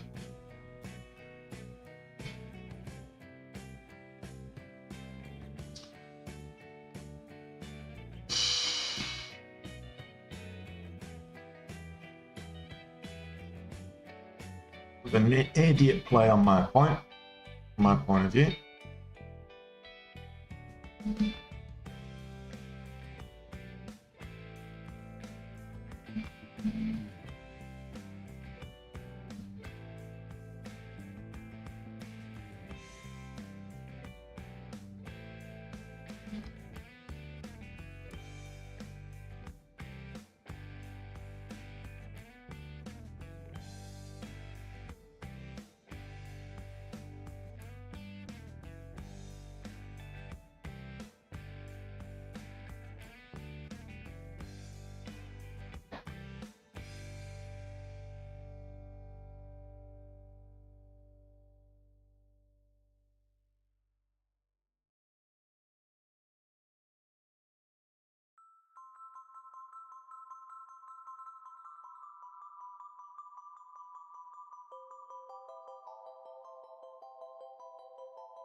This is CX app.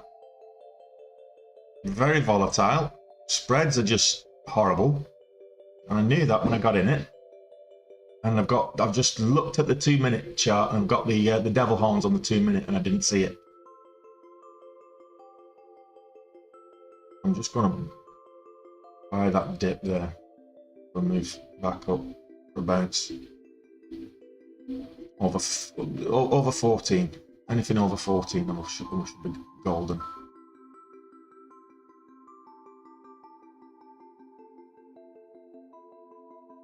The range on this is like 60, 70 cents. 66 cents I think it is. The average true range. The spreads are currently 7, but they've been like 30, 35 cents, so we'll see.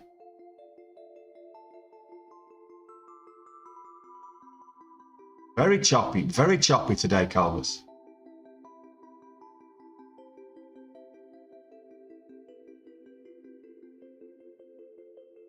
Deep hole, I'm having a fantastic month.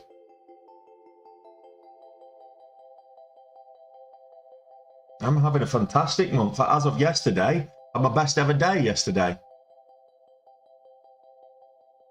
132,000 in a single day. Who would have thought? After such a crappy start to the week, I was having a good April, but after such a crappy start to the week, who would have thought I would have my best ever day yesterday? And my best ever trade yesterday, my best ever day. The top financial, my best ever trade, and with Amazon after hours as well. My best ever day.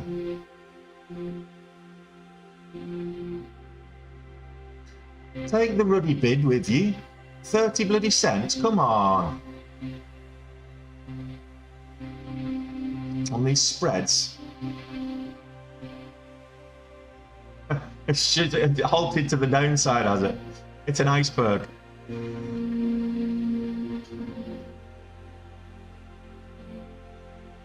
What's devil horns? It's two wicks to the upside, or two up wicks that are a symbol of the sign of selling pressure, and usually they're a good indicator of a reversal. So if you see the devil horns, it's time to either reduce your size or get out. And I did neither. So that's why it pulled back, and that's why I'm in a little bit of a trying to trade my way out of a hole here.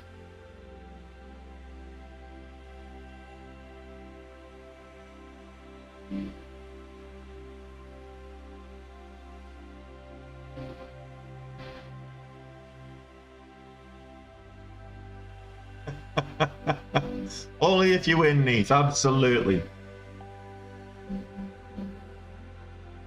So I'm 50 cents down at the minute. The range is 63 cents.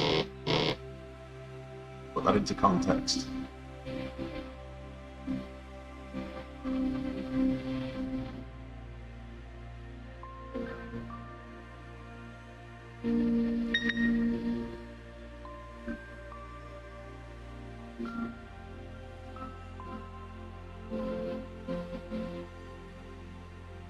Yeah, had a good day yesterday, yeah, funny deep hole.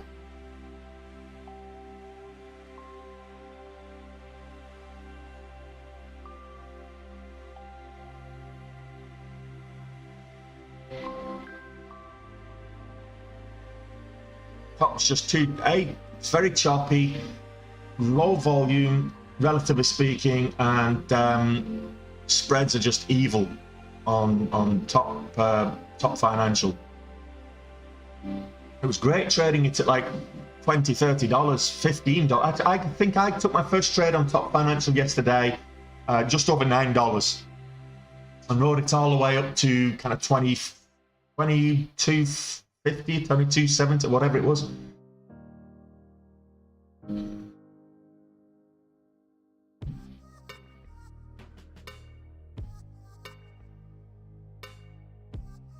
$132, that's right, deep hole.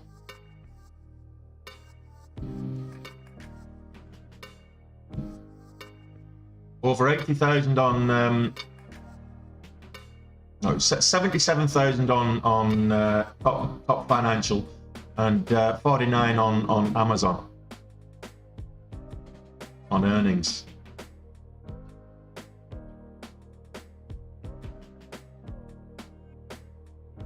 I don't mind the slow curl up.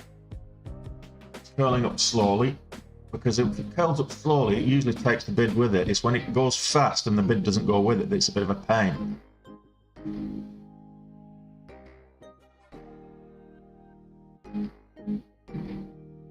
What did I trade yesterday, Eric? Mostly it was top financial and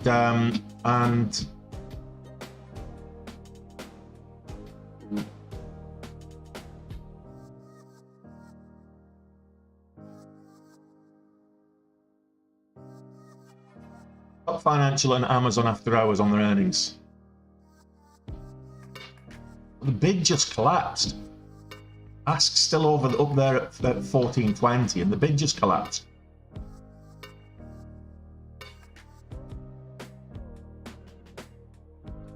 Back up there, 14.40. Try again. Curl up.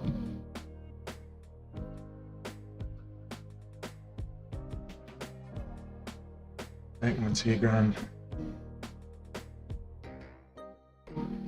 Halt ups, halts down, halts breakouts, hard flushes. No, yeah, that sounds about right, Calvus. It's been very choppy today. There's I'll be very, very wary. Don't go in as big size as I am, for sure, man. You, not a lot of people are trading on the kind of account size I am, so bear that in mind.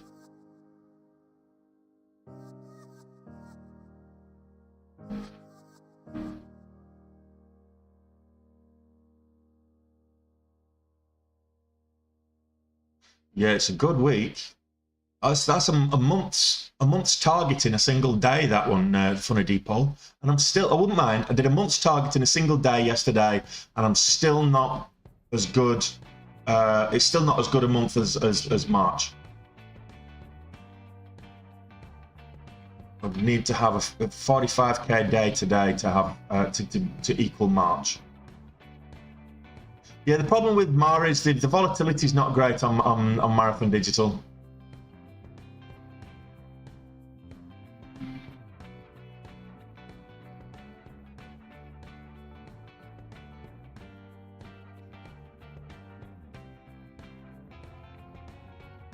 Teasing me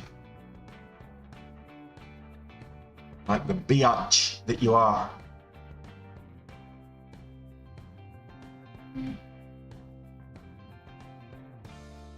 Right, now we can go. Now we can go. Looking for 1450.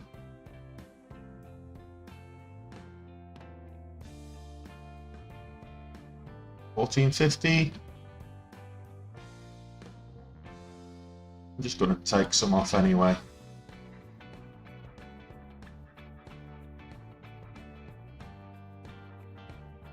Still in for 5,000. But if it pulls back below kind of 14, I can dip buy if I need to. Looking for 14.50 on the ask. I'm not. No, that's a very valid point.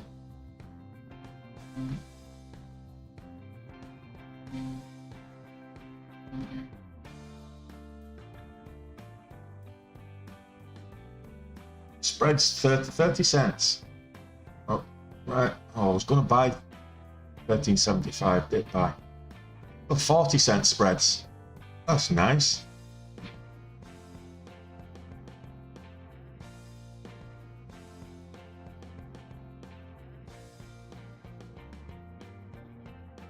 Difficult to dip buy when the spreads are so rangy.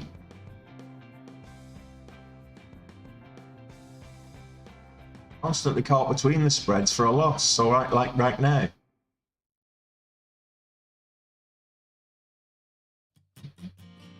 I'll just take that off. It's not breaking out. That's probably going to break $15, $16 later. Oh, I'll put $85. I'll take the $6,000. Oh, we'll put halted. We'll put $85.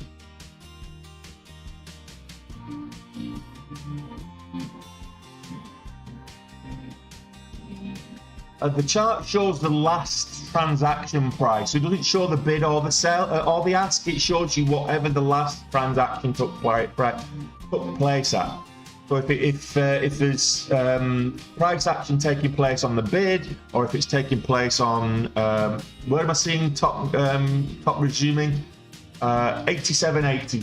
So slight gap up, $2 gap up, but the spreads are like $3. So I wouldn't worry too much about that. It's probably going to be pretty much a $2 gap up is what I'm seeing the resumption.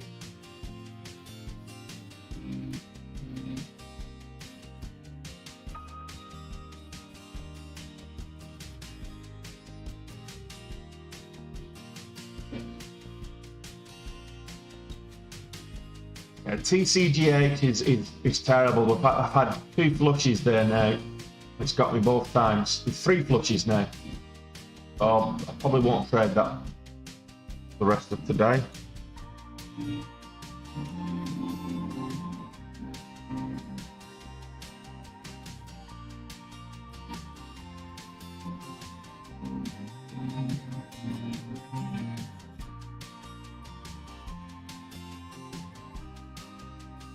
Right, what did I say? This is tops resumed, slightly higher, pull back, fill the gap. 79 is the halt down, 96.50 is the halt up.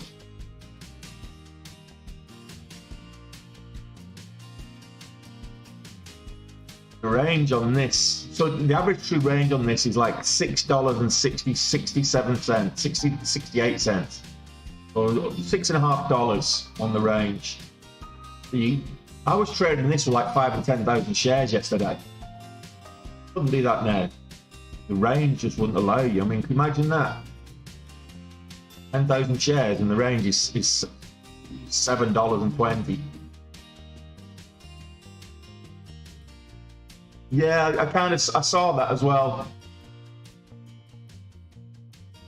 Always the case there. I knew it was going to. See, I'll come back to this. This is at the halt level. It's not quite halted, but it's at the halt level. Still transactions going through. Transactions at 98 going. 97.57. This should halt now.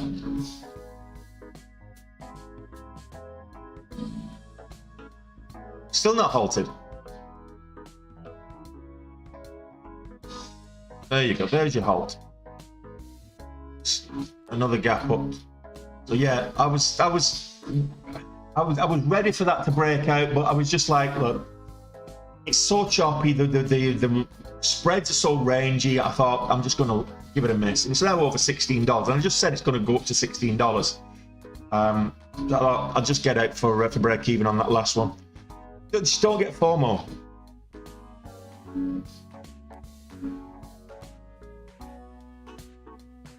Yeah, I think that's where I got murdered as well there, Alistair. So don't worry about that. You're not on your own.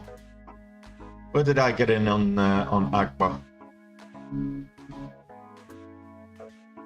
519. Yeah. I hit exactly the same spot there, Alistair, and I got out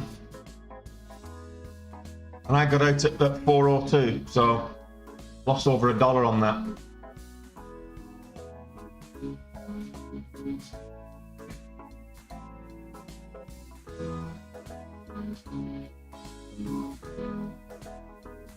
Yeah, a lot of these gappers are just not behaving themselves. Very choppy. Look, the market's been open and out. There's plenty of time. There's a lot of volatility. So look, I'm 8k down at the moment. I was sizably more than that, but was what, about 14k down or something like that.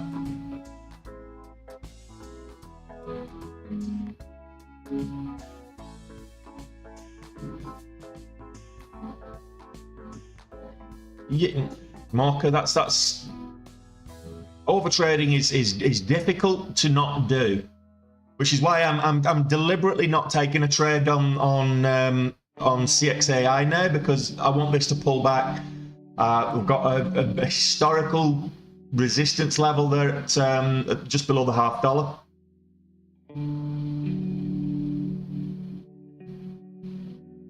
Or resistance or support, whichever you want.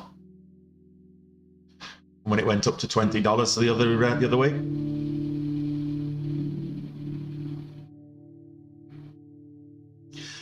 That's it, Calvis. Don't get shiny object syndrome.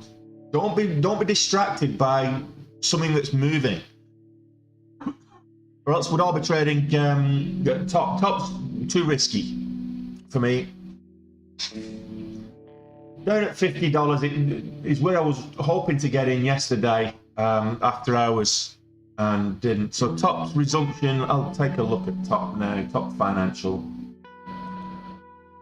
$100, so it's at 97.57, and it looks like it's going to resume at 100. So another $3 gap up, $3 whole dollars.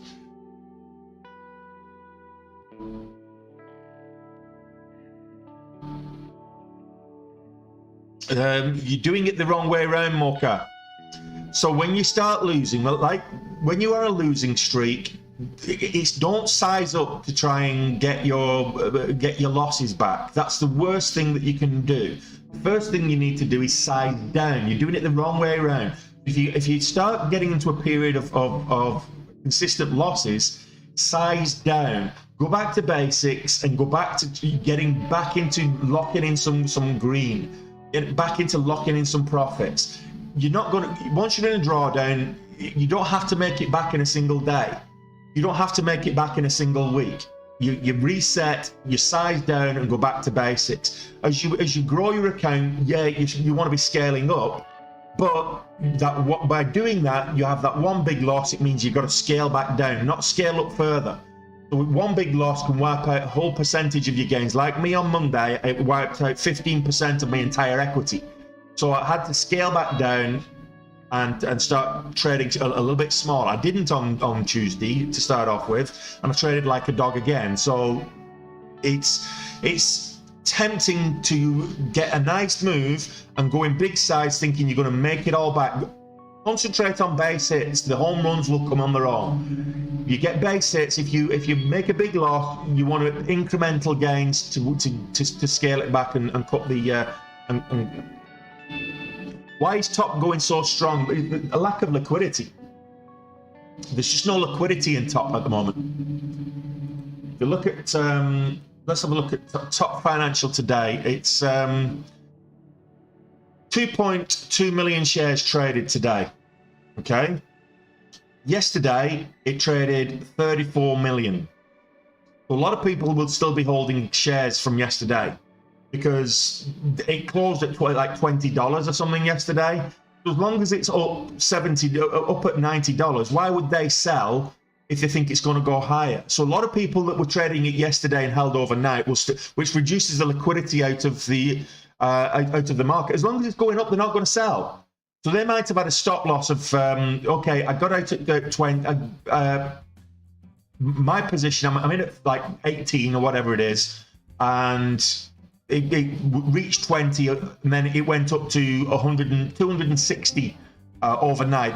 They're not trading it overnight because they might, for whatever reason, and it resumes this morning just under $70. So they think, okay, well, if it comes back down to, let's double my money, $20. If it comes back into 40, that's when I'll get out. It doesn't. It keeps going up. So as long as it's going up, they might keep adjusting the stop loss to 50, to 60, to whatever. And why would you cut a winning position?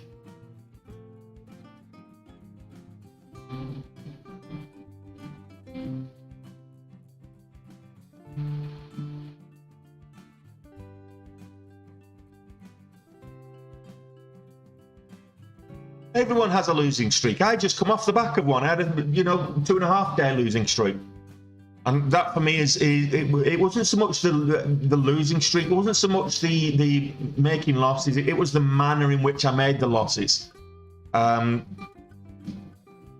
Very poor trading. Yes, I was in top yesterday, but Martin, it's too risky to get in now, chasing the action. It did go up to 260. It might go back up there again. I might take a small position, but if I do, it's managing the risk on that, and if then it's slowly scaling if possible. I mean, 100 shares now is going to be risky because 500 shares risky.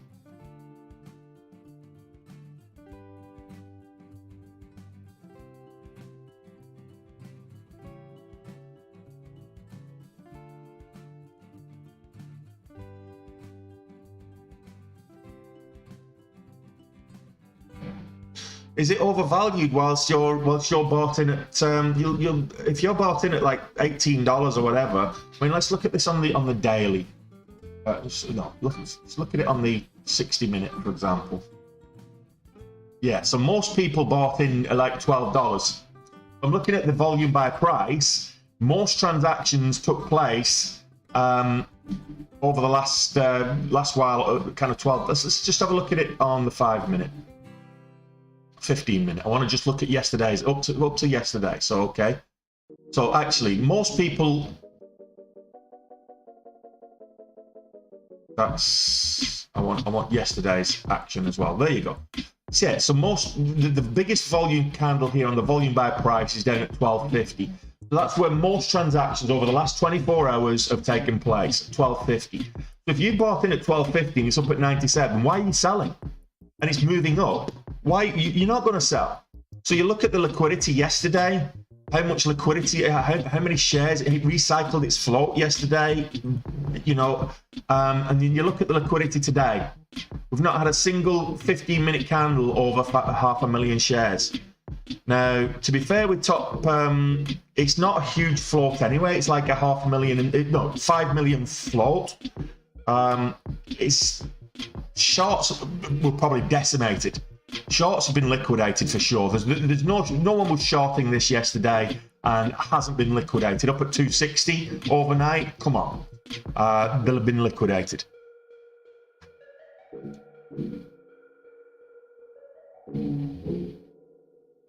Yeah, I can tell you exactly what I did with what on top. On you talking about on top financial yesterday. So on top financial, my first entry. So I took several entries across the course of the day, but my first entry was at 993, and I got out. The highest would have been up at kind of 20 something.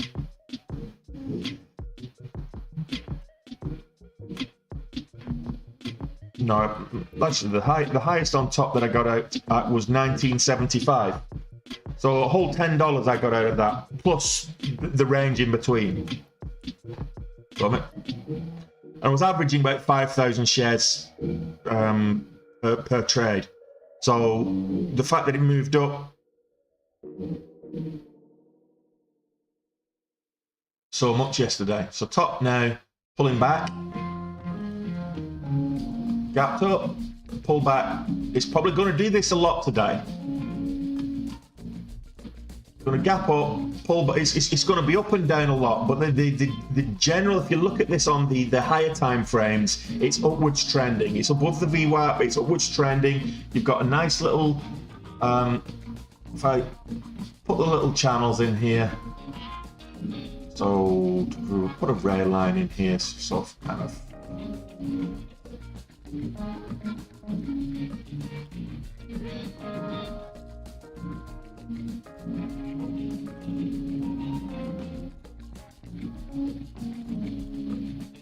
We've got a nice little channel there, and now it's just breaking out of the channels I've drawn it. But it was an upwards channel. It's just, actually, it's funnily enough, it's just bounced at that level. But it was an upwards channel, and you'll probably see a lot of that today. CXAI, pull back.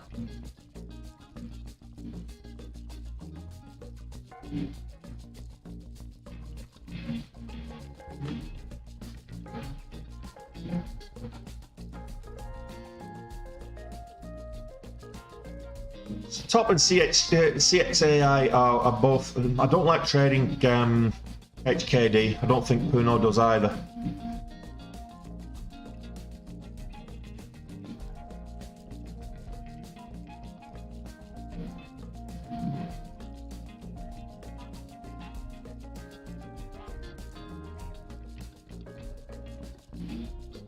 That's pulling back. Top financial.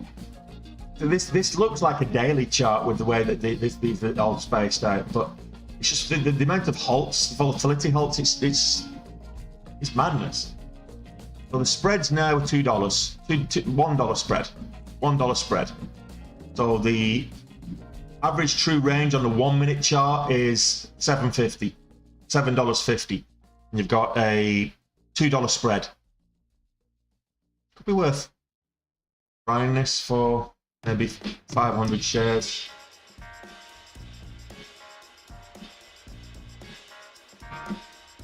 It's kind of the big moves though.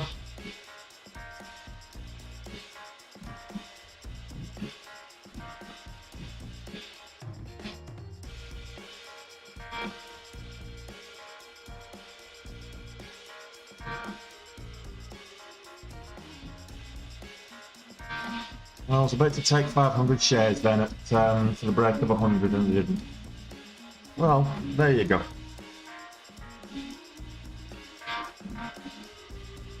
So this a slight gap up to 106. But as you can see, I've drawn this channel a few minutes ago, and it's just adhering to this channel. So when it comes down to this line here now, next time it comes down to this line, I might take a dip buy with a relatively tight risk, like a $5 risk. I'll take 500 shares, risking 2.5K, and the move up could be astronomical. So we'll see.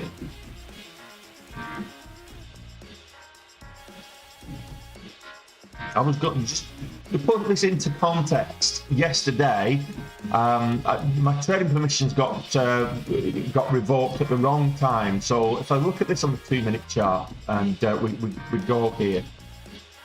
So I was watching this. I traded Amazon first thing, and after the close yesterday, and then I was watching this, and I went to buy in here for the break of $50. So we got the kind of $48 or whatever it was. It went up there to kind of $49. So I thought, okay, if it breaks $50, I'm going to take a position, and tried to buy 5,000 shares at $50 for the break of $50 yesterday, and I missed. So that's 1702. My trading permissions stop at 1700.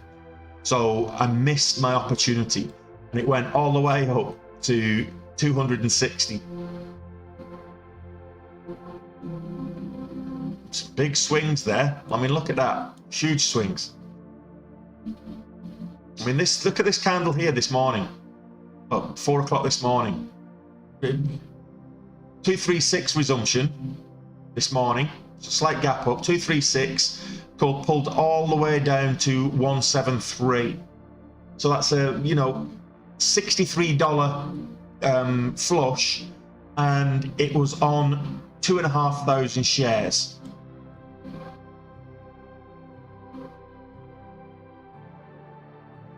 No, an hour flip jug. So I get an hour.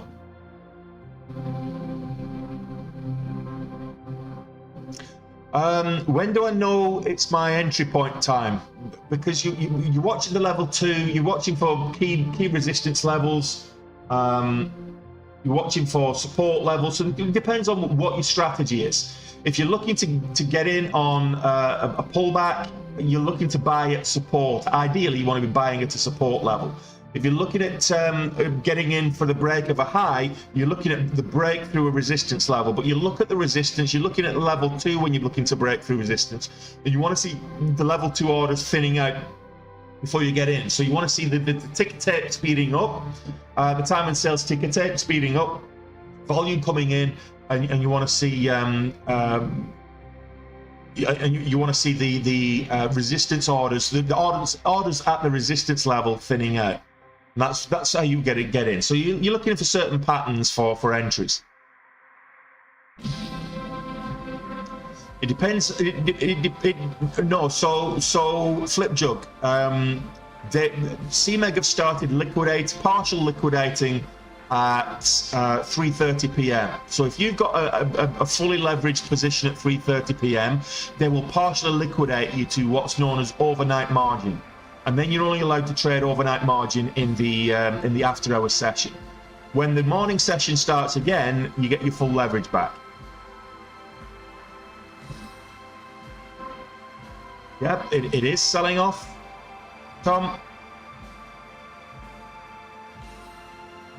Top Financial, oh look, top Financial halted to the upside again.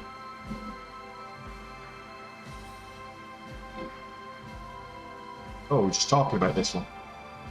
I was going to get in for it. Yeah, so that's halted up. So that should resume in a little over about a minute.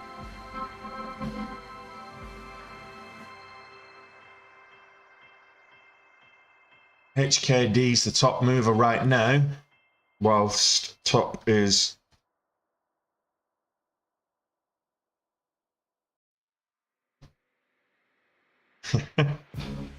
good stuff, Tom. Keep it up. Just keep practicing.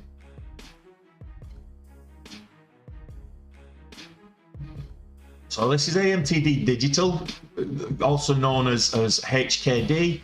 So AMTD is probably moving up as well. Let's have a look at AMTD. Yeah, no, it is moving up. There's no volume on it, so can't trade that. So HKD, it's moving up in sympathy, I believe. I don't think there's any particular catalyst that I can see. Oh, top's resumed.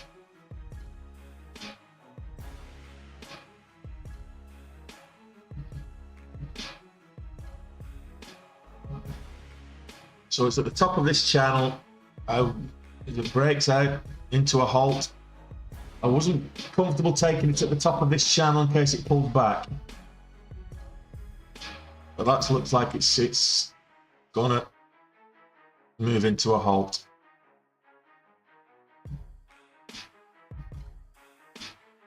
Not quite at the halt level.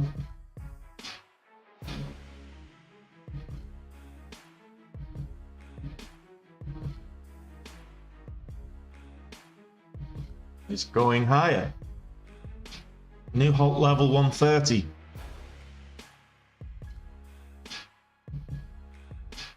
That's the last half an hour, Flip Jug. For the last half an hour. Last 30 minutes of the open market.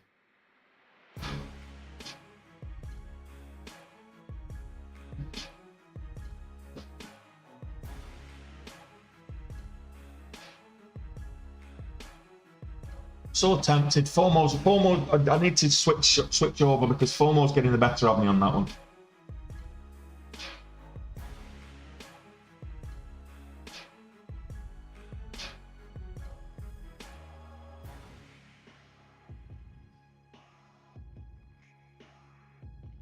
This looks like a resumption at 136, so it's a good $6 gap up.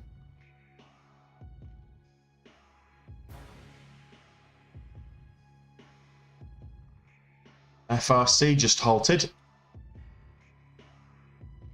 as well to the downside. Oh, this is going to the pink sheets. So this for me, First Republic Bank, this is going to get delisted. I would expect this maybe go down to about $2 before it gets delisted. And if you can borrow, if you want to borrow shares and short it, this is definitely not sticking around. That was a huge gap down as well. Halt from closed at 77 cent gap down. Doesn't sound like a lot when you're talking about top. How long am I planning on streaming? Until I'm fed up, Dom. I won't be doing a full day of it. No, I'm not be doing a full day, but until I get fed up. But the long streams, I'll continue doing the long streams, but I won't be doing them every day.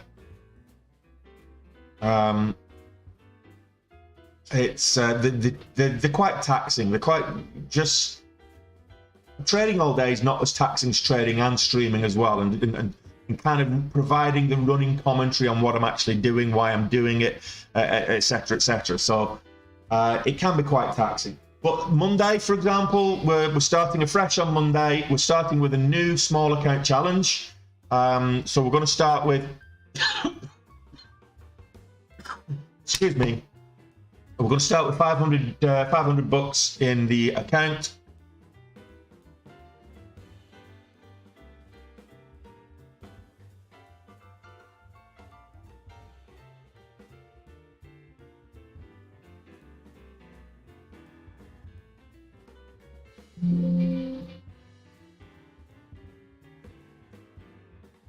Just checking if my small account is active now. Ready? Yeah, it is. So small account active, ready, waiting for. Got $500 in the account, waiting for Monday. So $500 account, yeah. So it's going to be very difficult to trade $500 because I don't like trading. The problem I have is I don't like trading the literal penny stocks. I don't like trading the sub $2 stocks. So that's going to be a problem for me. If I'm trading between 2 and 5, I'm not getting any leverage anyway. So I really have to look at the sweet spot with a small account is between $5 and $10, maybe $5 to $12 maybe, and then just looking for momentum, more scalping than anything else to start off with, and grow the account. The challenge is going to be 500 to 15k. How quickly can I get a $500 account to 15k? So we start that on Monday. Exactly. Well, I did a $2,500 account there in January, .net, and everybody's saying do a $500 account, do a $500 account. And I'm like, okay, I'll try a $500 account. It's a challenge. The whole point is it's a challenge. If I blow up the account, I've lost $500. Well, not even. I've lost $150 because they will liquidate my. If I get into a $150 drawdown, they will liquidate the position at $350. So that's the max drawdown I can get into is $150. So it's impossible without Dennis. I have to use leverage on a $500 account. What are you going to buy with $500?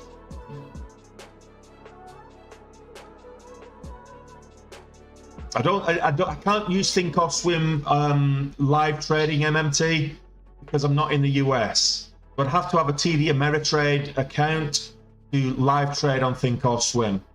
And because I'm not in the US, that's just not feasible.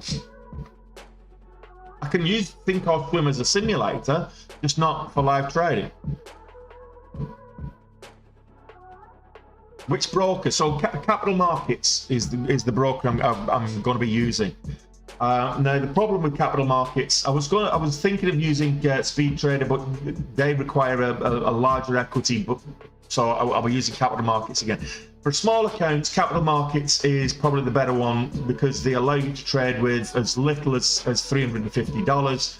You get margin at $500, and there's no PDT rule. And that's the key there. So if I take 5 trades in a single day, 5 profitable trades, I can carry on and take even more. My goodness, Top Financial is just not stopping. Halted again. 55, just halted straight up into another halt. Well, not straight up. So this was a halt. This was a halt. Resumption. 54, 55. Right, okay.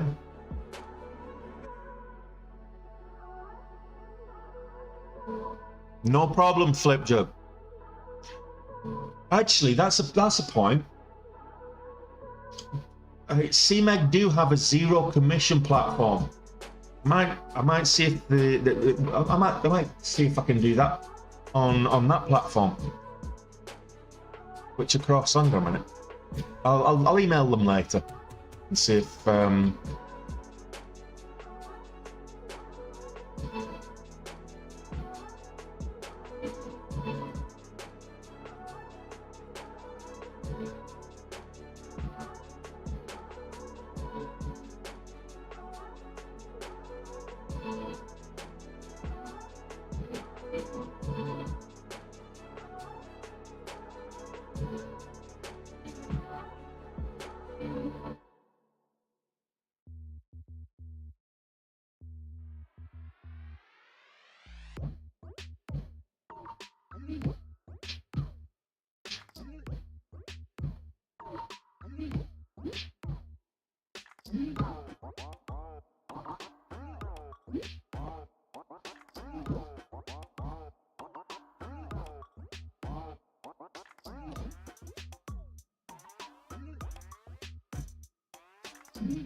okay.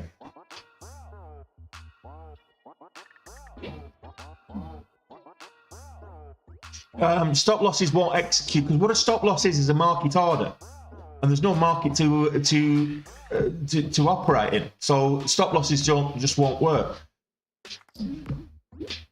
So pre and post market stop losses, you can't set. You can set a stop loss, but they won't execute.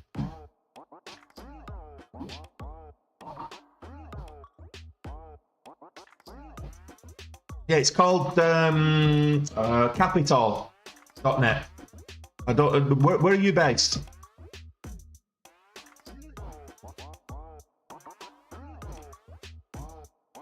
Called Capital.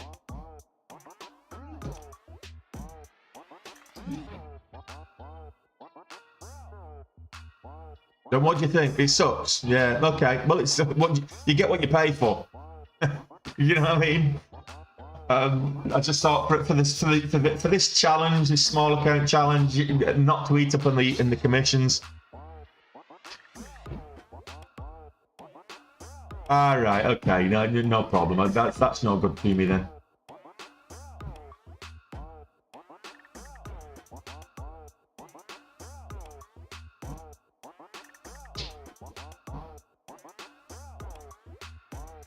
Yeah, payment for order flow, that sucks. Yeah, I'll stick with. Thanks for that, Flip Jug. I appreciate it. I'll stick to the standard platform. Okay, let's top financials going absolutely mental.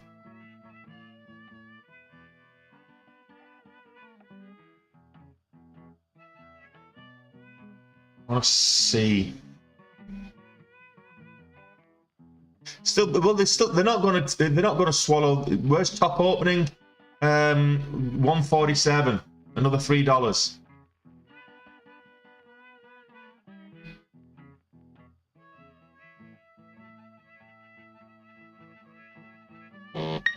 In about 30 seconds ish, unless it's a.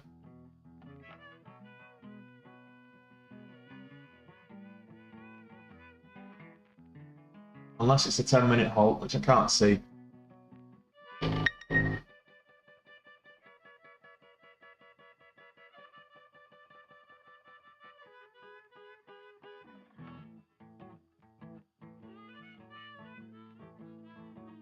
Just giving this a bit of a risk.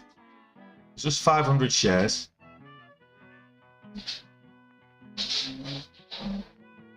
See what happens. Wow. False halt.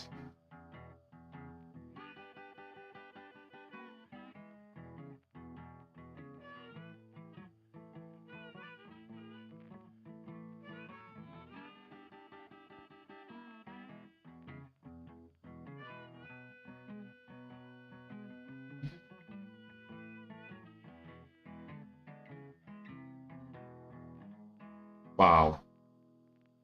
This is just mental.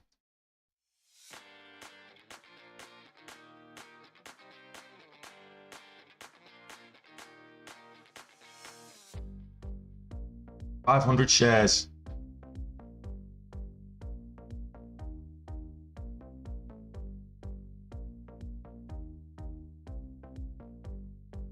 Maybe I should have gone for 5,000.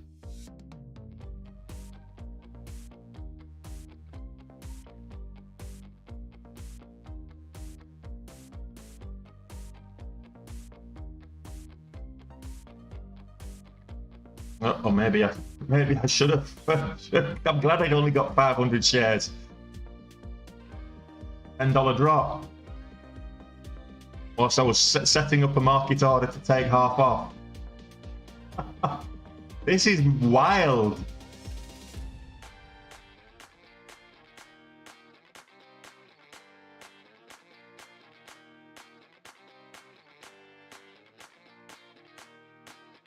$4 spreads.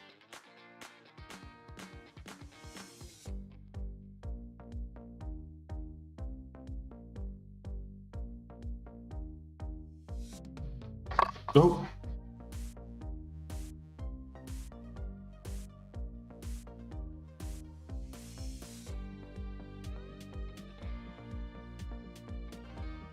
And $10.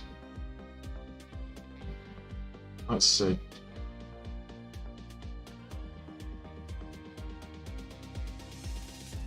That's what you get for getting greedy, though.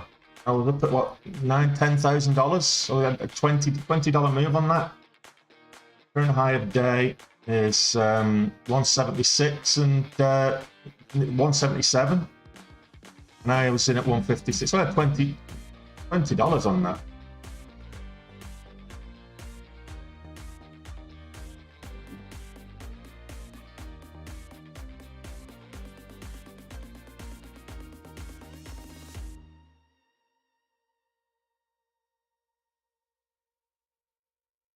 Yeah, the market makers are definitely making money on this.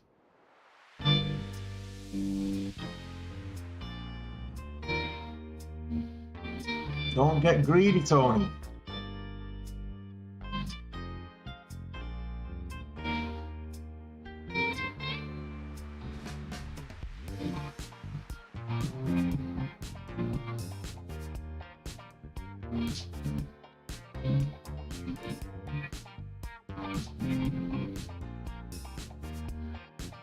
That's a big wick up on the 5 minutes.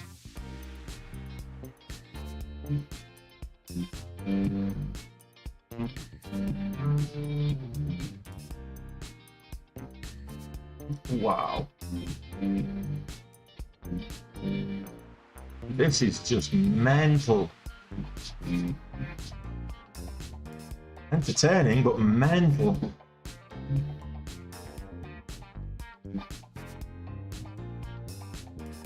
On 72.92 is the halt level up.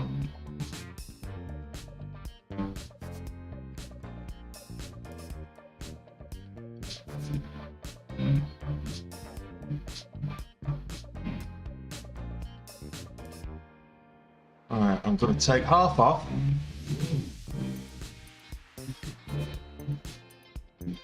$250 shares. Now this might gap down. Just looking at 178. Oh, this is mental. It's I think the last time I saw a stock like this, I think the last time I saw a stock like this was HKD when it went up to like 2,500.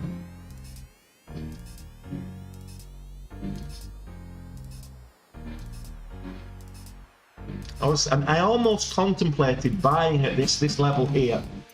I almost contemplated buying another 500 shares. I thought, no, Tony, you're being silly. No, I'll keep it small. I can afford to have a bigger risk if I keep it small.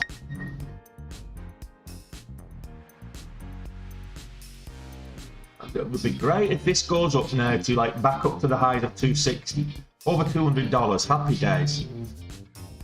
250 shares.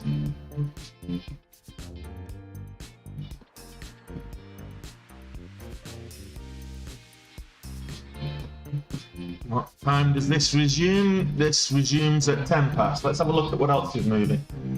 So Agbad's trying to retest the VWAP. The XAI bouncing on the VWAP, trying to make a move back up to over kind of 1550. The SPY bounced on yesterday's closing price, coming back up. We're still green.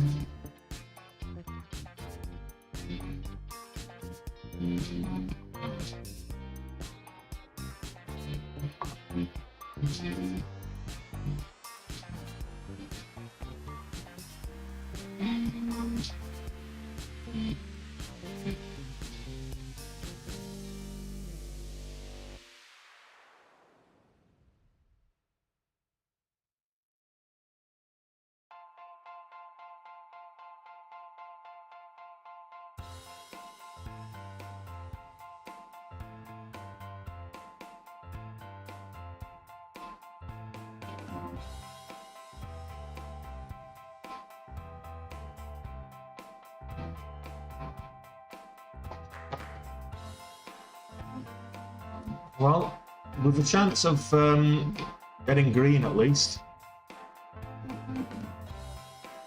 I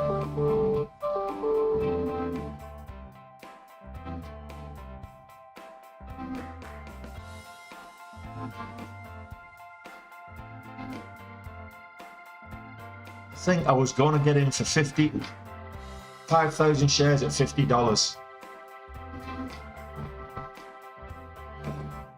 Would have been a millionaire.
Yeah, right now the spreads are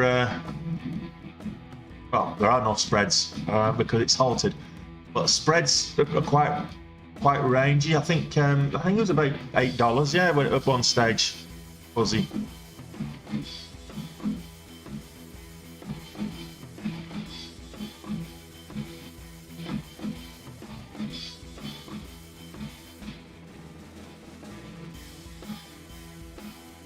Let's put a trailing stop in place.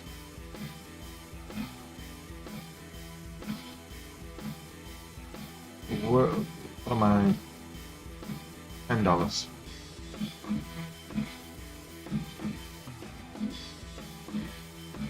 Put a $10 trailing stop in place. Nah, that's not even enough, is it?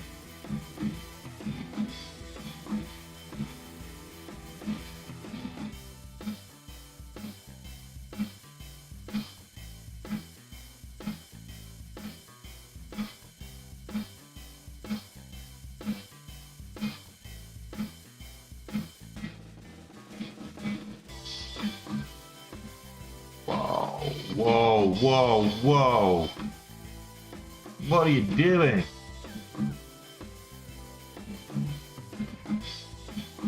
The spread is the difference between the bid and the ask, Jutuan.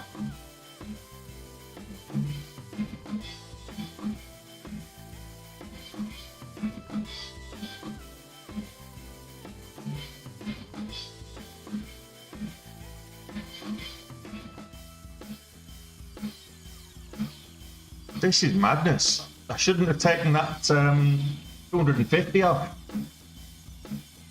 I should have left that 250 on. Shoulda, woulda, coulda. Look. I think it probably flushed down hard. I'm gonna, as soon as it resumes, I'll put this stop in place, trailing stop in place for $10. 2,500. What time is it going to resume? 16. 11:16.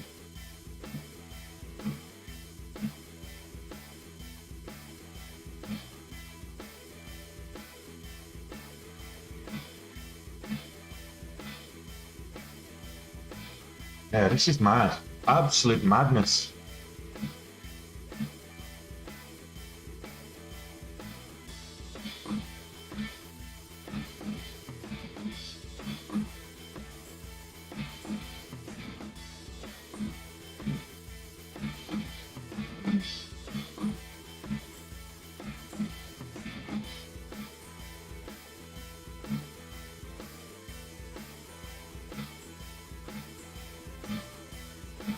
Well, you're not going to be able to get in it now, trade on one. It's halted.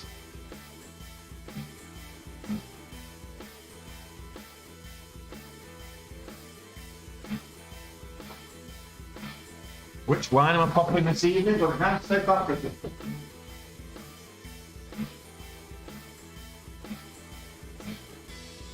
Got this Nyse South African. It's 4.1 on the vino, so I'll give that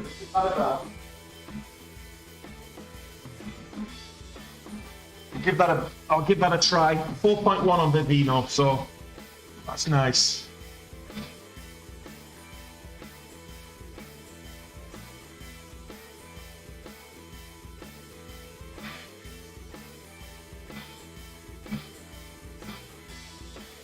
I wouldn't chase it now, trade on one at all. I wouldn't chase it now. When I've got him for relatively small size, but the risk is still huge.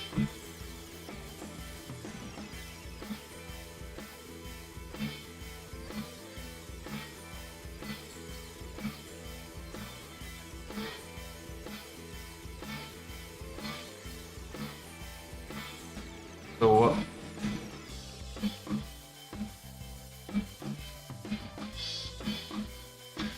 No, I don't know. I don't think I have. I don't think I've ever come across that.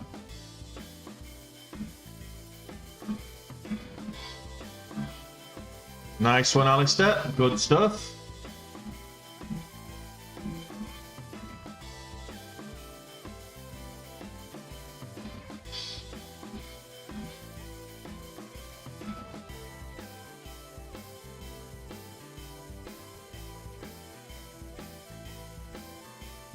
This could all end horribly wrong. We'll see.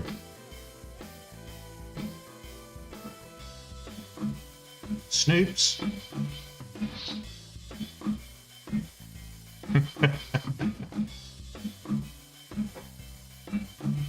Oh, I no idea how much it is. It was given to me.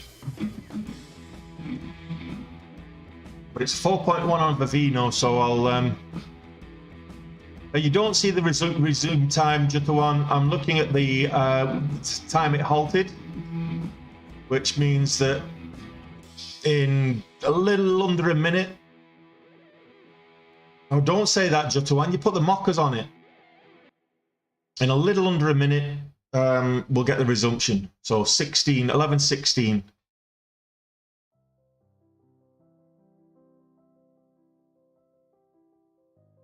No, that's on the level 2. That's the ask. I've got 200 on the level 1, so I've got a 200 resumption here, as you can see up here.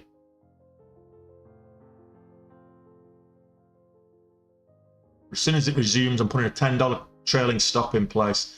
The average true range is currently just shy of $14, so I'm not even sure a $10 trailing stop will work.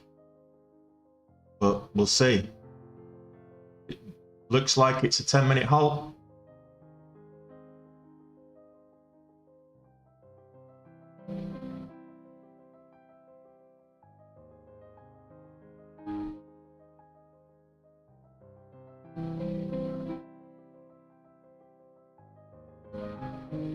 Ten minutes. Oh. I'll take a 211 resumption.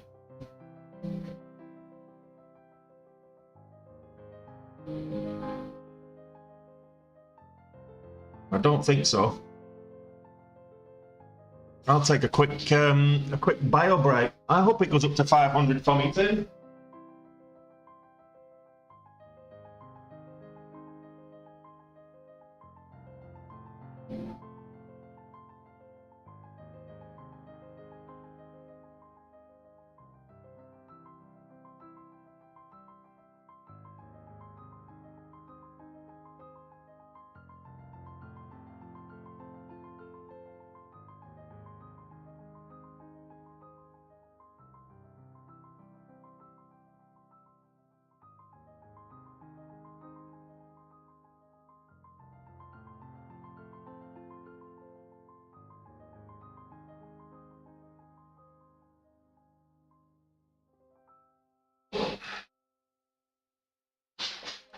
Right, so we're looking at 21.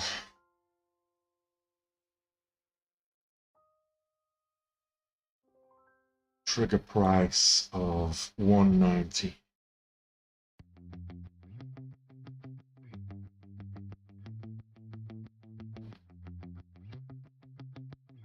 I'm not going to put a trailing stop in place. I'm just going to put a stop in place. Yeah, it's difficult. What market is this? This is the Nasdaq, New York Stock Exchange, and the Nasdaq. That's what market this is. Walk by Faith. This is a top financial group that we're in. We've got 250 shares, and we should get a resumption in 3 minutes. Well, 2 minutes.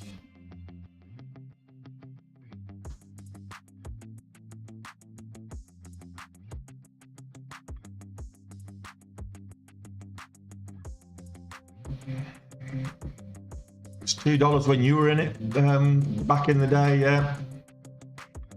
I started trading this yesterday at $9.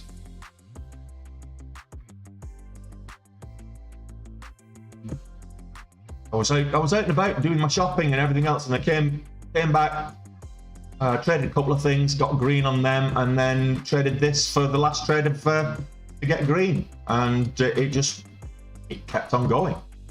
I'm just gonna look for the Chinese stocks or the Hong Kong stocks, Calvus. That's where the sympathy momentum is.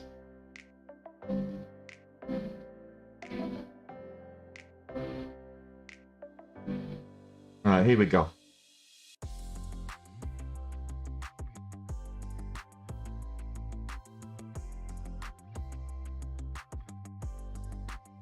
Here we go.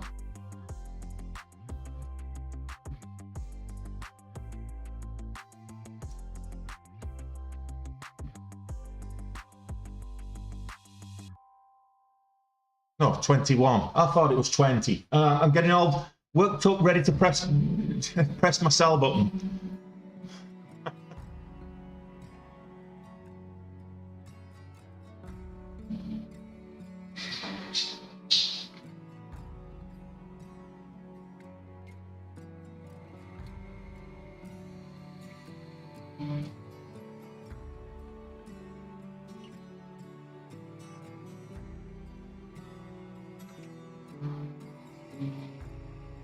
I bet Jack, I don't know where Jack is, but I bet you're wishing you held on to your 500 shares from yesterday, Jack, when we were trading it together in the Discord.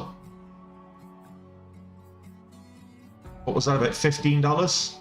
Whatever it was you went up to.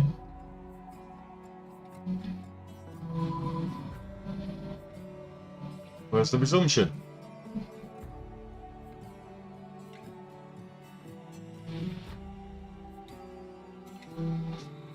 Should have resumed by now.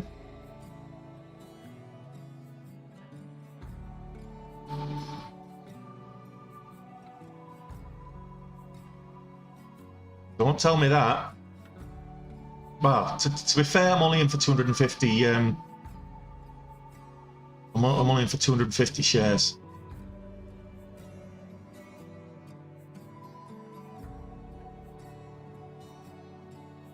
Yeah, absolutely.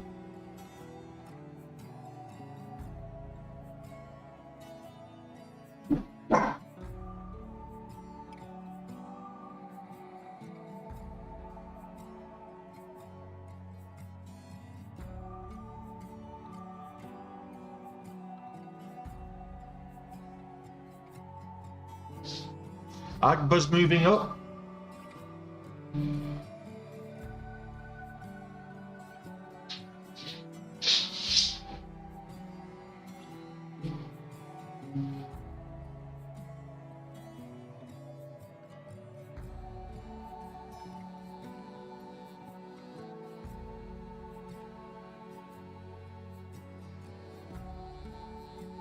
What's the best way to protect your losses on a stop? A market sale or limit sale? Market.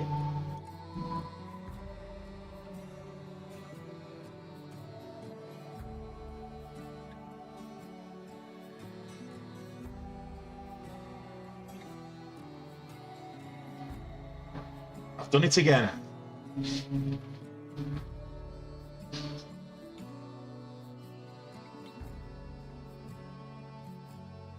I'll leave my stop there.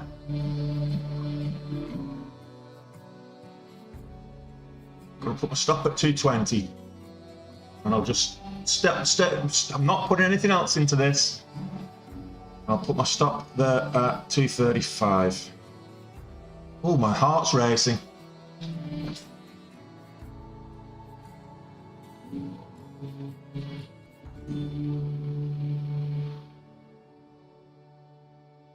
There we go. I'm done.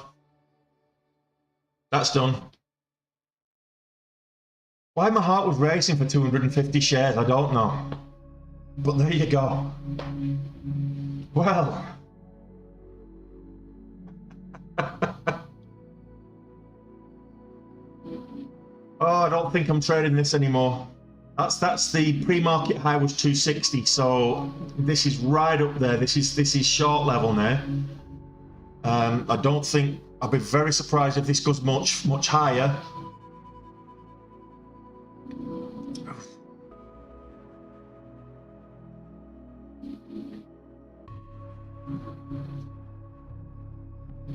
Oh dear. My heart can stop racing now, I'm not in it. This is the first time I'm getting the adrenaline surge from a 250 share position. Wow, I wasn't that worked up yesterday when I was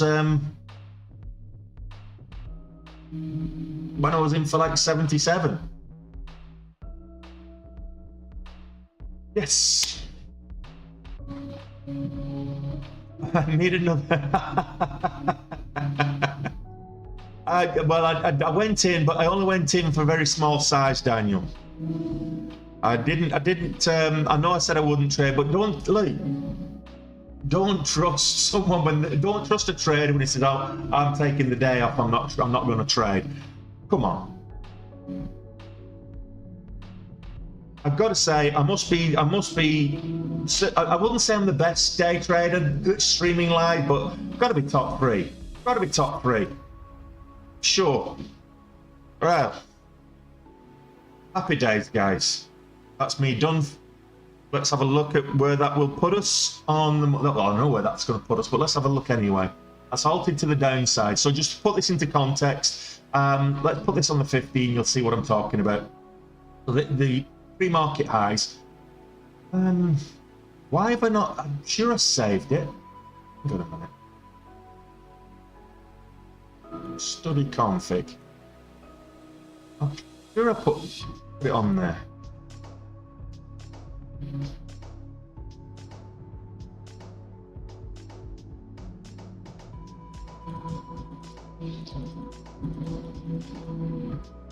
Price marker.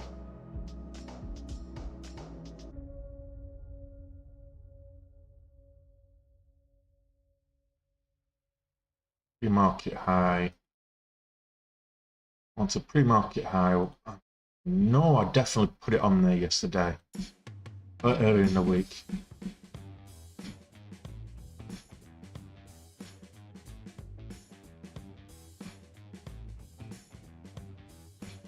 And pre-market low. Same colour. Pre-market levels.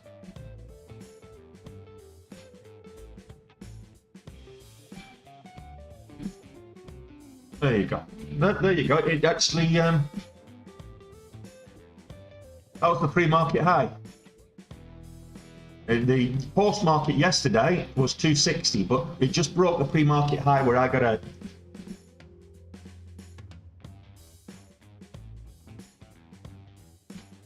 Right, okay, I'm done.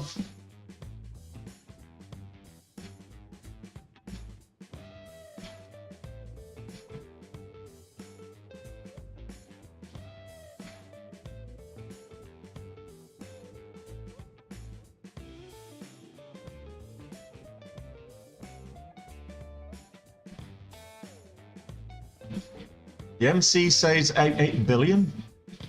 8 billion what? I'm not sure.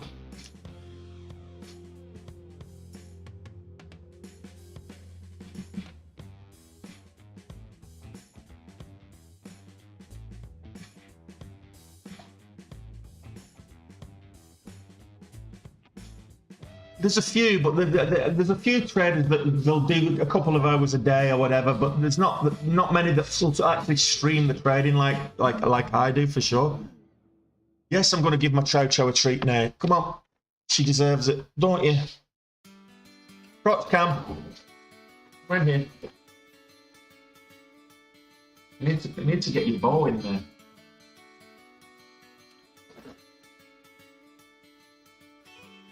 Good girl. Good girl. You can't eat it there. I've got to move my chair back. You're shedding fluff. Wait, this is how I'm going to get you. Go and fetch.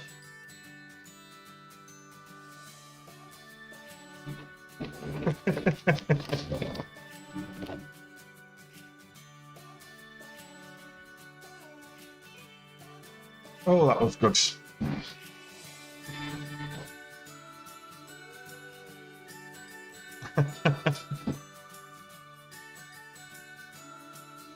I've got one. I've got one. I got my the one I ordered just before Christmas, Alistair. It arrived not last week, the week before. So 3 months. Yeah, remember to hit that like button. Do that. Smash that. Smash that, guys. Smash it. And yeah, chow, chow, chow. Yeah, okay. I'll just give you two, sweetie. I'll just give you two. Come on, let's say hello to the... Let's say hello to everybody. Come on. Whoa! Everybody say hello to Miyako.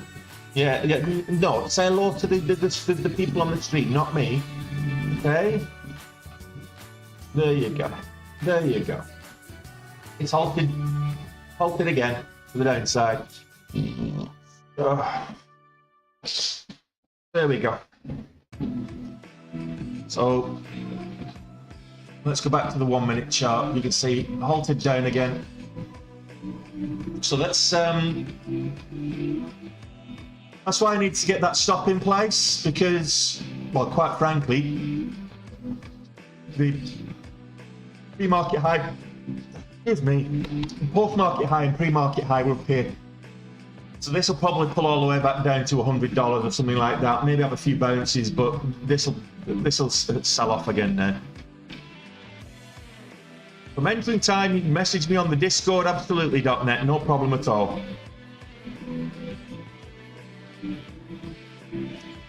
I thought you were talking to me then, Lisa.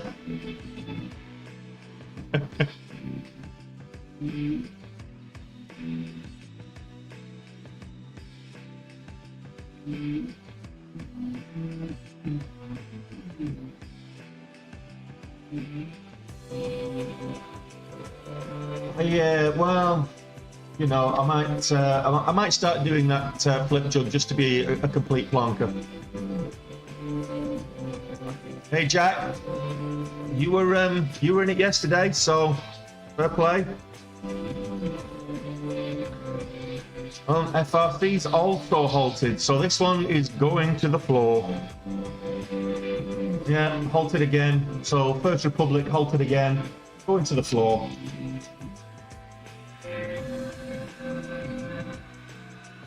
Yeah, absolutely. .NET Super, and I traded the earnings. I managed to get that, and I managed to get the earnings on Amazon last night. I got a huge win on Amazon last night. Not quite as big as I got on top, but put the two together, it meant for a huge green day. 132,000 yesterday. So I'll why not? I'll show you all where I'm up to. Yeah, exactly. No, you wouldn't, Flip Jug. You'd be up 100%. You'd be up 90%.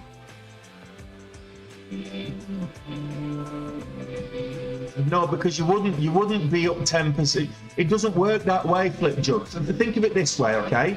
So if you bought something at $10 and you sell something at $10, it's going to cost you $10 to sell it. But then you buy it back at $1, there's $9 of profit. Okay, so for the $10 that you originally went in, you're up $9. You've made $9 profit. So you're up 90%. If you're shorting something, unless you're on leverage, unless you're shorting on leverage, and this is what gets a lot of people into trouble, unless you're shorting on leverage, the maximum you can get from shorting something is 100%. But if it goes to zero, whatever position you start, if it goes to zero, you can get 100%. But if you're on leverage, you can actually get your accounts more than 100% depending on whatever leverage you're at. But if you bought, for example, if you bought, it was at $10 and you only had $10, but you bought 6 shares because you traded on 6 times leverage, then you can get $54. So that's 6 times the $9. So you would increase you get $54 on a $10 equity position. You can't get more shorting it than 100% because the most it can lose is 100%. Whereas if you go long, infinite gains. In theory, you can get infinite gains. So, for example, top shipping right now, up on the day, 844% is based on yesterday. 3,000% based on, or whatever it is, based on where it started on Wednesday, where it closed on Wednesday. So this is also the risk associated with going short. So the maximum gains you can get going short are not as much as you can get going long, which is the main reason I'm a long bias trader. But also, the maximum losses you can get going short far outweigh what you can get going long. If you go long on a stock, the maximum you can lose is 100% unless you're leveraged. So you take a position, the equity that you go in there, it goes to zero, you lose that equity. If you go short on a stock and it continues to move up, you've got infinite losses. So those are the differences between going long and going short in a big way. As always, at Spears, from 6,000 up to 14,000 down to 14,000 up, well, 15,000 up. I'm sure you won't charge me 34 bucks between friends.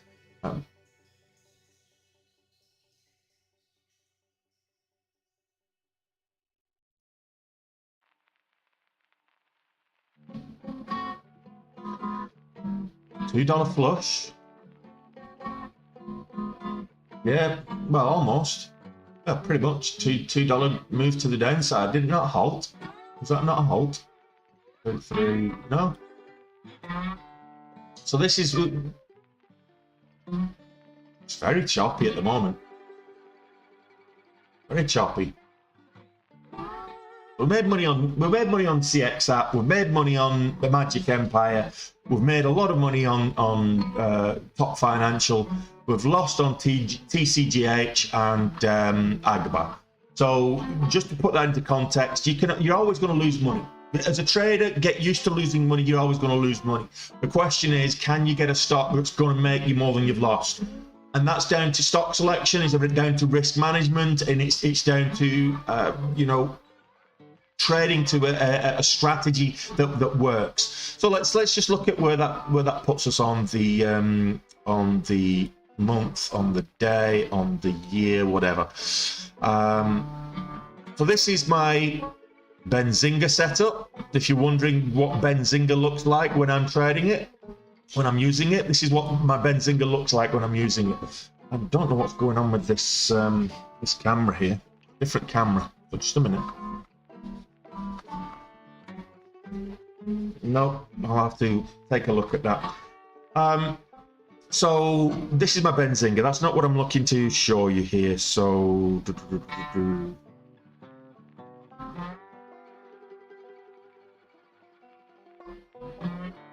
this is for the year so far, 132,000 yesterday.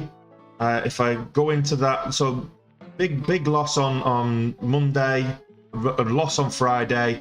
I came back on Tuesday. Was mentally and physically exhausting on Tuesday though.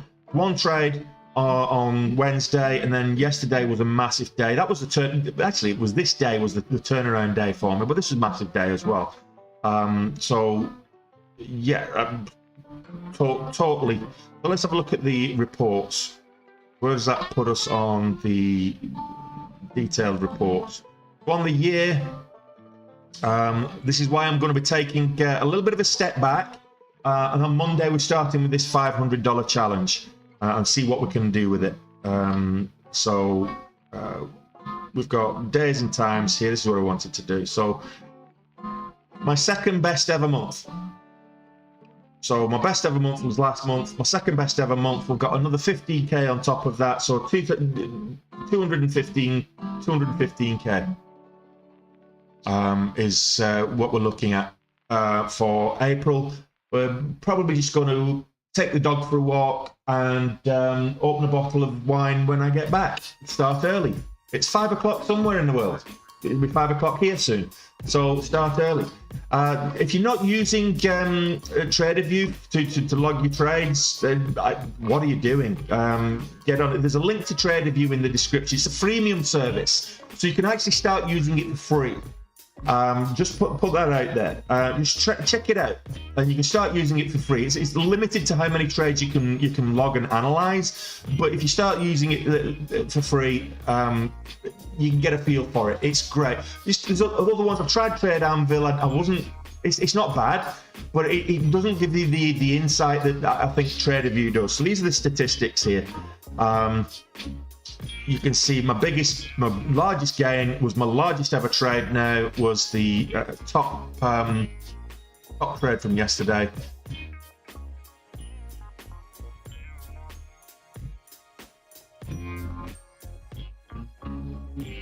Not due to me.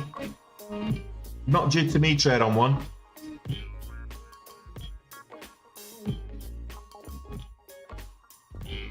Okay, so based on yesterday, my risk reward today was good. I don't think there was any time I was, maybe TCGH I could have risked less, but I don't think my risk reward was that bad today. Yeah, just looking at this win-loss expectation here, so up at all-time highs already now. So yeah, I think we're good. If you want to join the community, you can do so. If you're watching on YouTube, you can become a member if you want to. There's a link up at the top corner there. So become a member to the channel, and you can get, well, there's different membership levels, but you can get access to the Discord via YouTube. If you're already a trader and you're a profitable trader, you don't need any kind of mentorship or anything like that. If you want to learn how to trade, then get on the Day Trade with Tony course here. I'm mentoring people and I work with people as well. And it's $119. It's next to nothing. $119 a month. There is a full 3-month package where you get the mentorship and the learning and access to the Discord, simulator, Benzinga, everything included. But that's a bit more expensive, but it's for 3 months, not just the one. So I mean, you can check that out. This full syllabus here, this is $119. But here's a sneaky. I'm going to show you something now, right, guys? I'm going to show you something really cool. Okay, so this is my. I should partner with these guys. Where are we? It's. Just give me a second. I'll pull this up.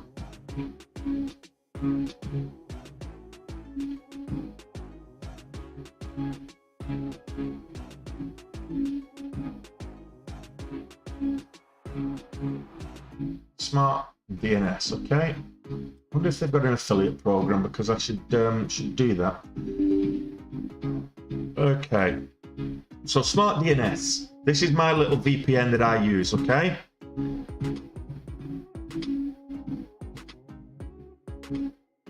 If you choose this, take note, because this works with Spotify, Netflix, Amazon Prime. It works everything. So wherever you're based, choose a low-income nation, like Sao Paulo, for example, in Brazil. You can use India, or there's all different things. It doesn't matter what VPN you're using, but use a VPN. So I'll connect to that one right now, for example.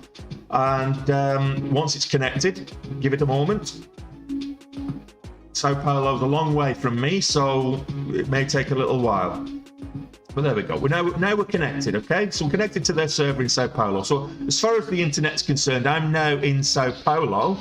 Okay. Now I just give this page a quick refresh. See that $146, 367 for a 3-month package. If you want to take the full trader package, it's $13.53. Now I'll give it a quick refresh.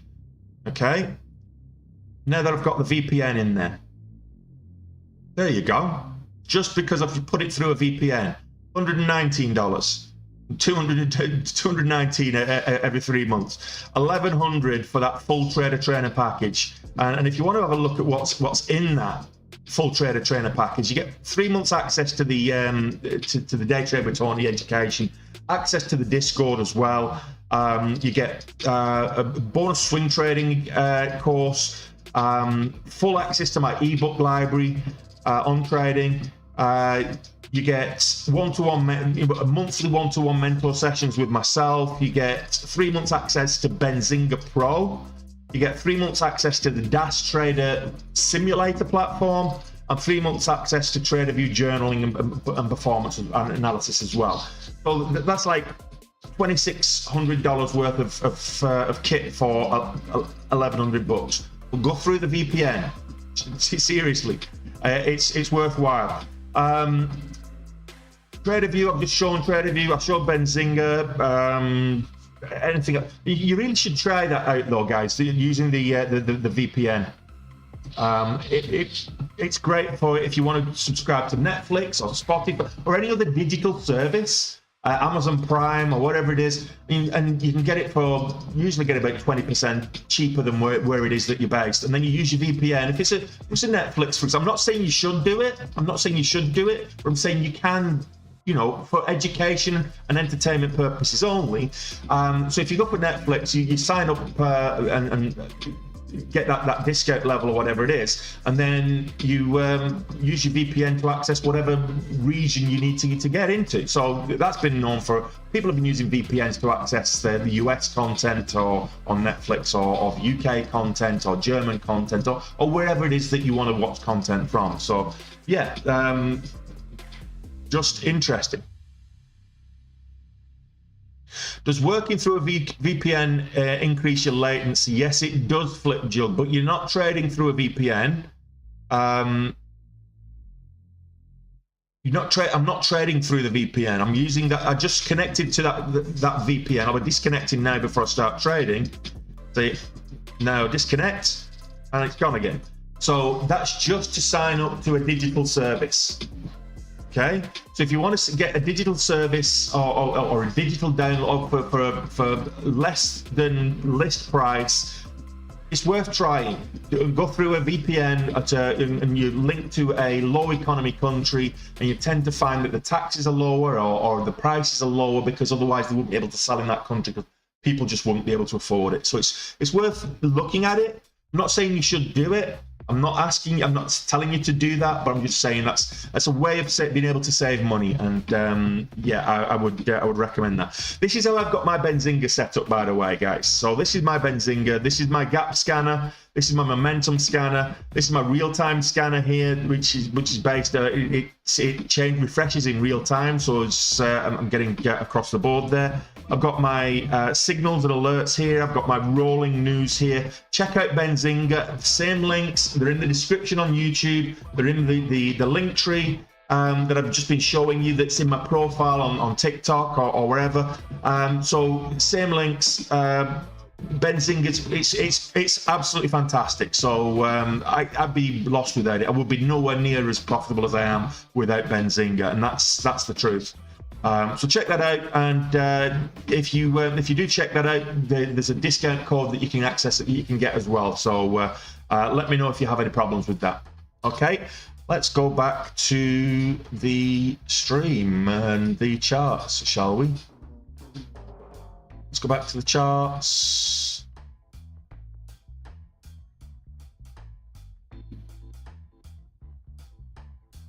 I'm getting hungry.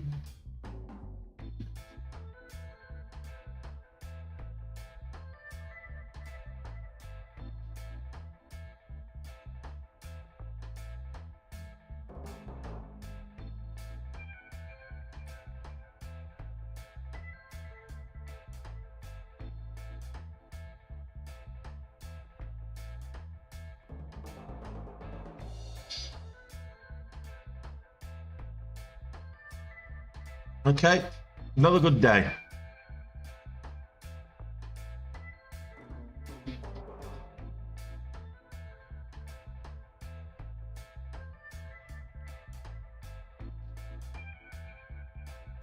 Yeah. perfect double day intraday top or top. Yeah, no, double top there up at if you look at, let's go back up to top financial here, and we can look at this on the 15-minute chart in a second. So push this up, and I just want to get this up there. So that's today, but I want to look at it on the 15, and you can see on the 15 that yesterday after hours it took off. Even this move here doesn't look like anything, but this move here, I made a fortune on this move here, and then this later in the day, it just took off.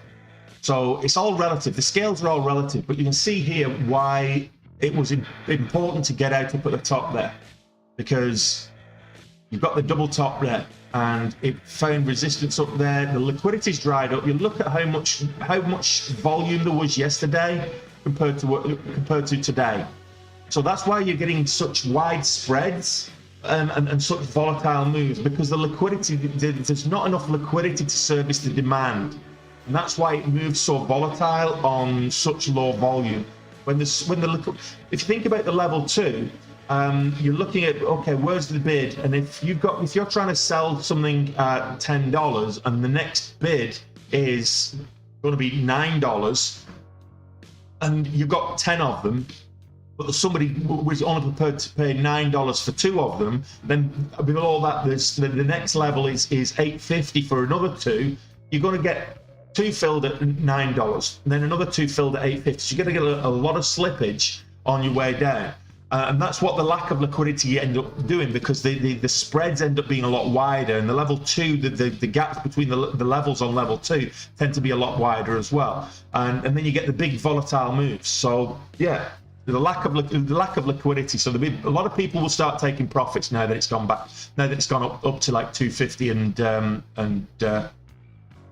unless the market makers decide that they're going to hold on to shares and they're going to turn the buy button off, it seems that they bloody well have done. That's not clever.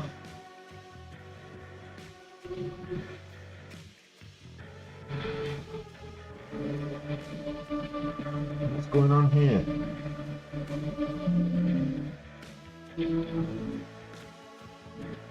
There's no leverage on it now either.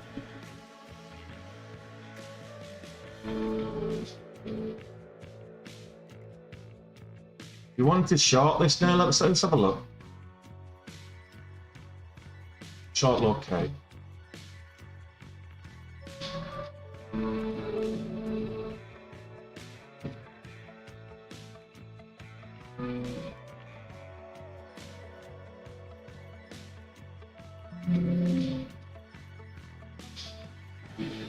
Right.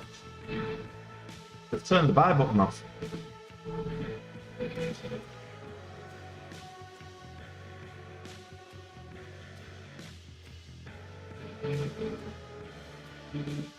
It's $6 a share to locate now for shorts.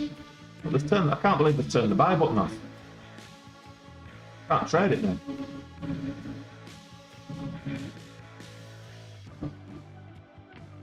That's a bit shady.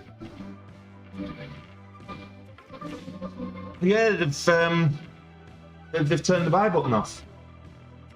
It's not tradable. Oh well, I've got my money. They do that from time to time. They change the margin intraday. I remember when we were shorting SVB, everything had leverage, and then after SVB got stopped, everything went like 125% leverage. Luckily enough, we'd made our money by then, but yeah, they can risk management on their point of view, I guess. Well, hey, look, easy come, easy up. Shorting fee rate. So that's the borrowed. There's two things that you've got to look for when you're shorting. You've got the cost to borrow, and you've got the cost to locate. So the first thing that you're looking at is the cost to locate. So when it's hard to borrow, you need to locate, and there's locate fees. So you basically borrow those shares at a price, and then there is an interest rate you prefer. If you keep hold of those shares for longer, like overnight, for example, you'll be charged interest on those shares. So it will be, like, say, 156%. So that's an annual interest rate, and then it's prorated, it's divided by 365 or whatever it is. No, I'm not trading it again. I can't trade it again. I was just looking at it then, and it's no longer tradable. So they've turned off the buy button. I'm going to walk the dog. She's waiting for a walk. So I'm going to walk the dog. I'm going to crack open a bottle of wine. We're 2.5 times goal. another good day. So back at it on Monday, but this time new challenge, $500, and we're going to see if we can make some money. Okay, so take it easy, guys. Have a good weekend. I'll do a trade recap later for those of you that are following on YouTube. Have a good weekend, and I'll see you all on Monday, and we'll do a new challenge.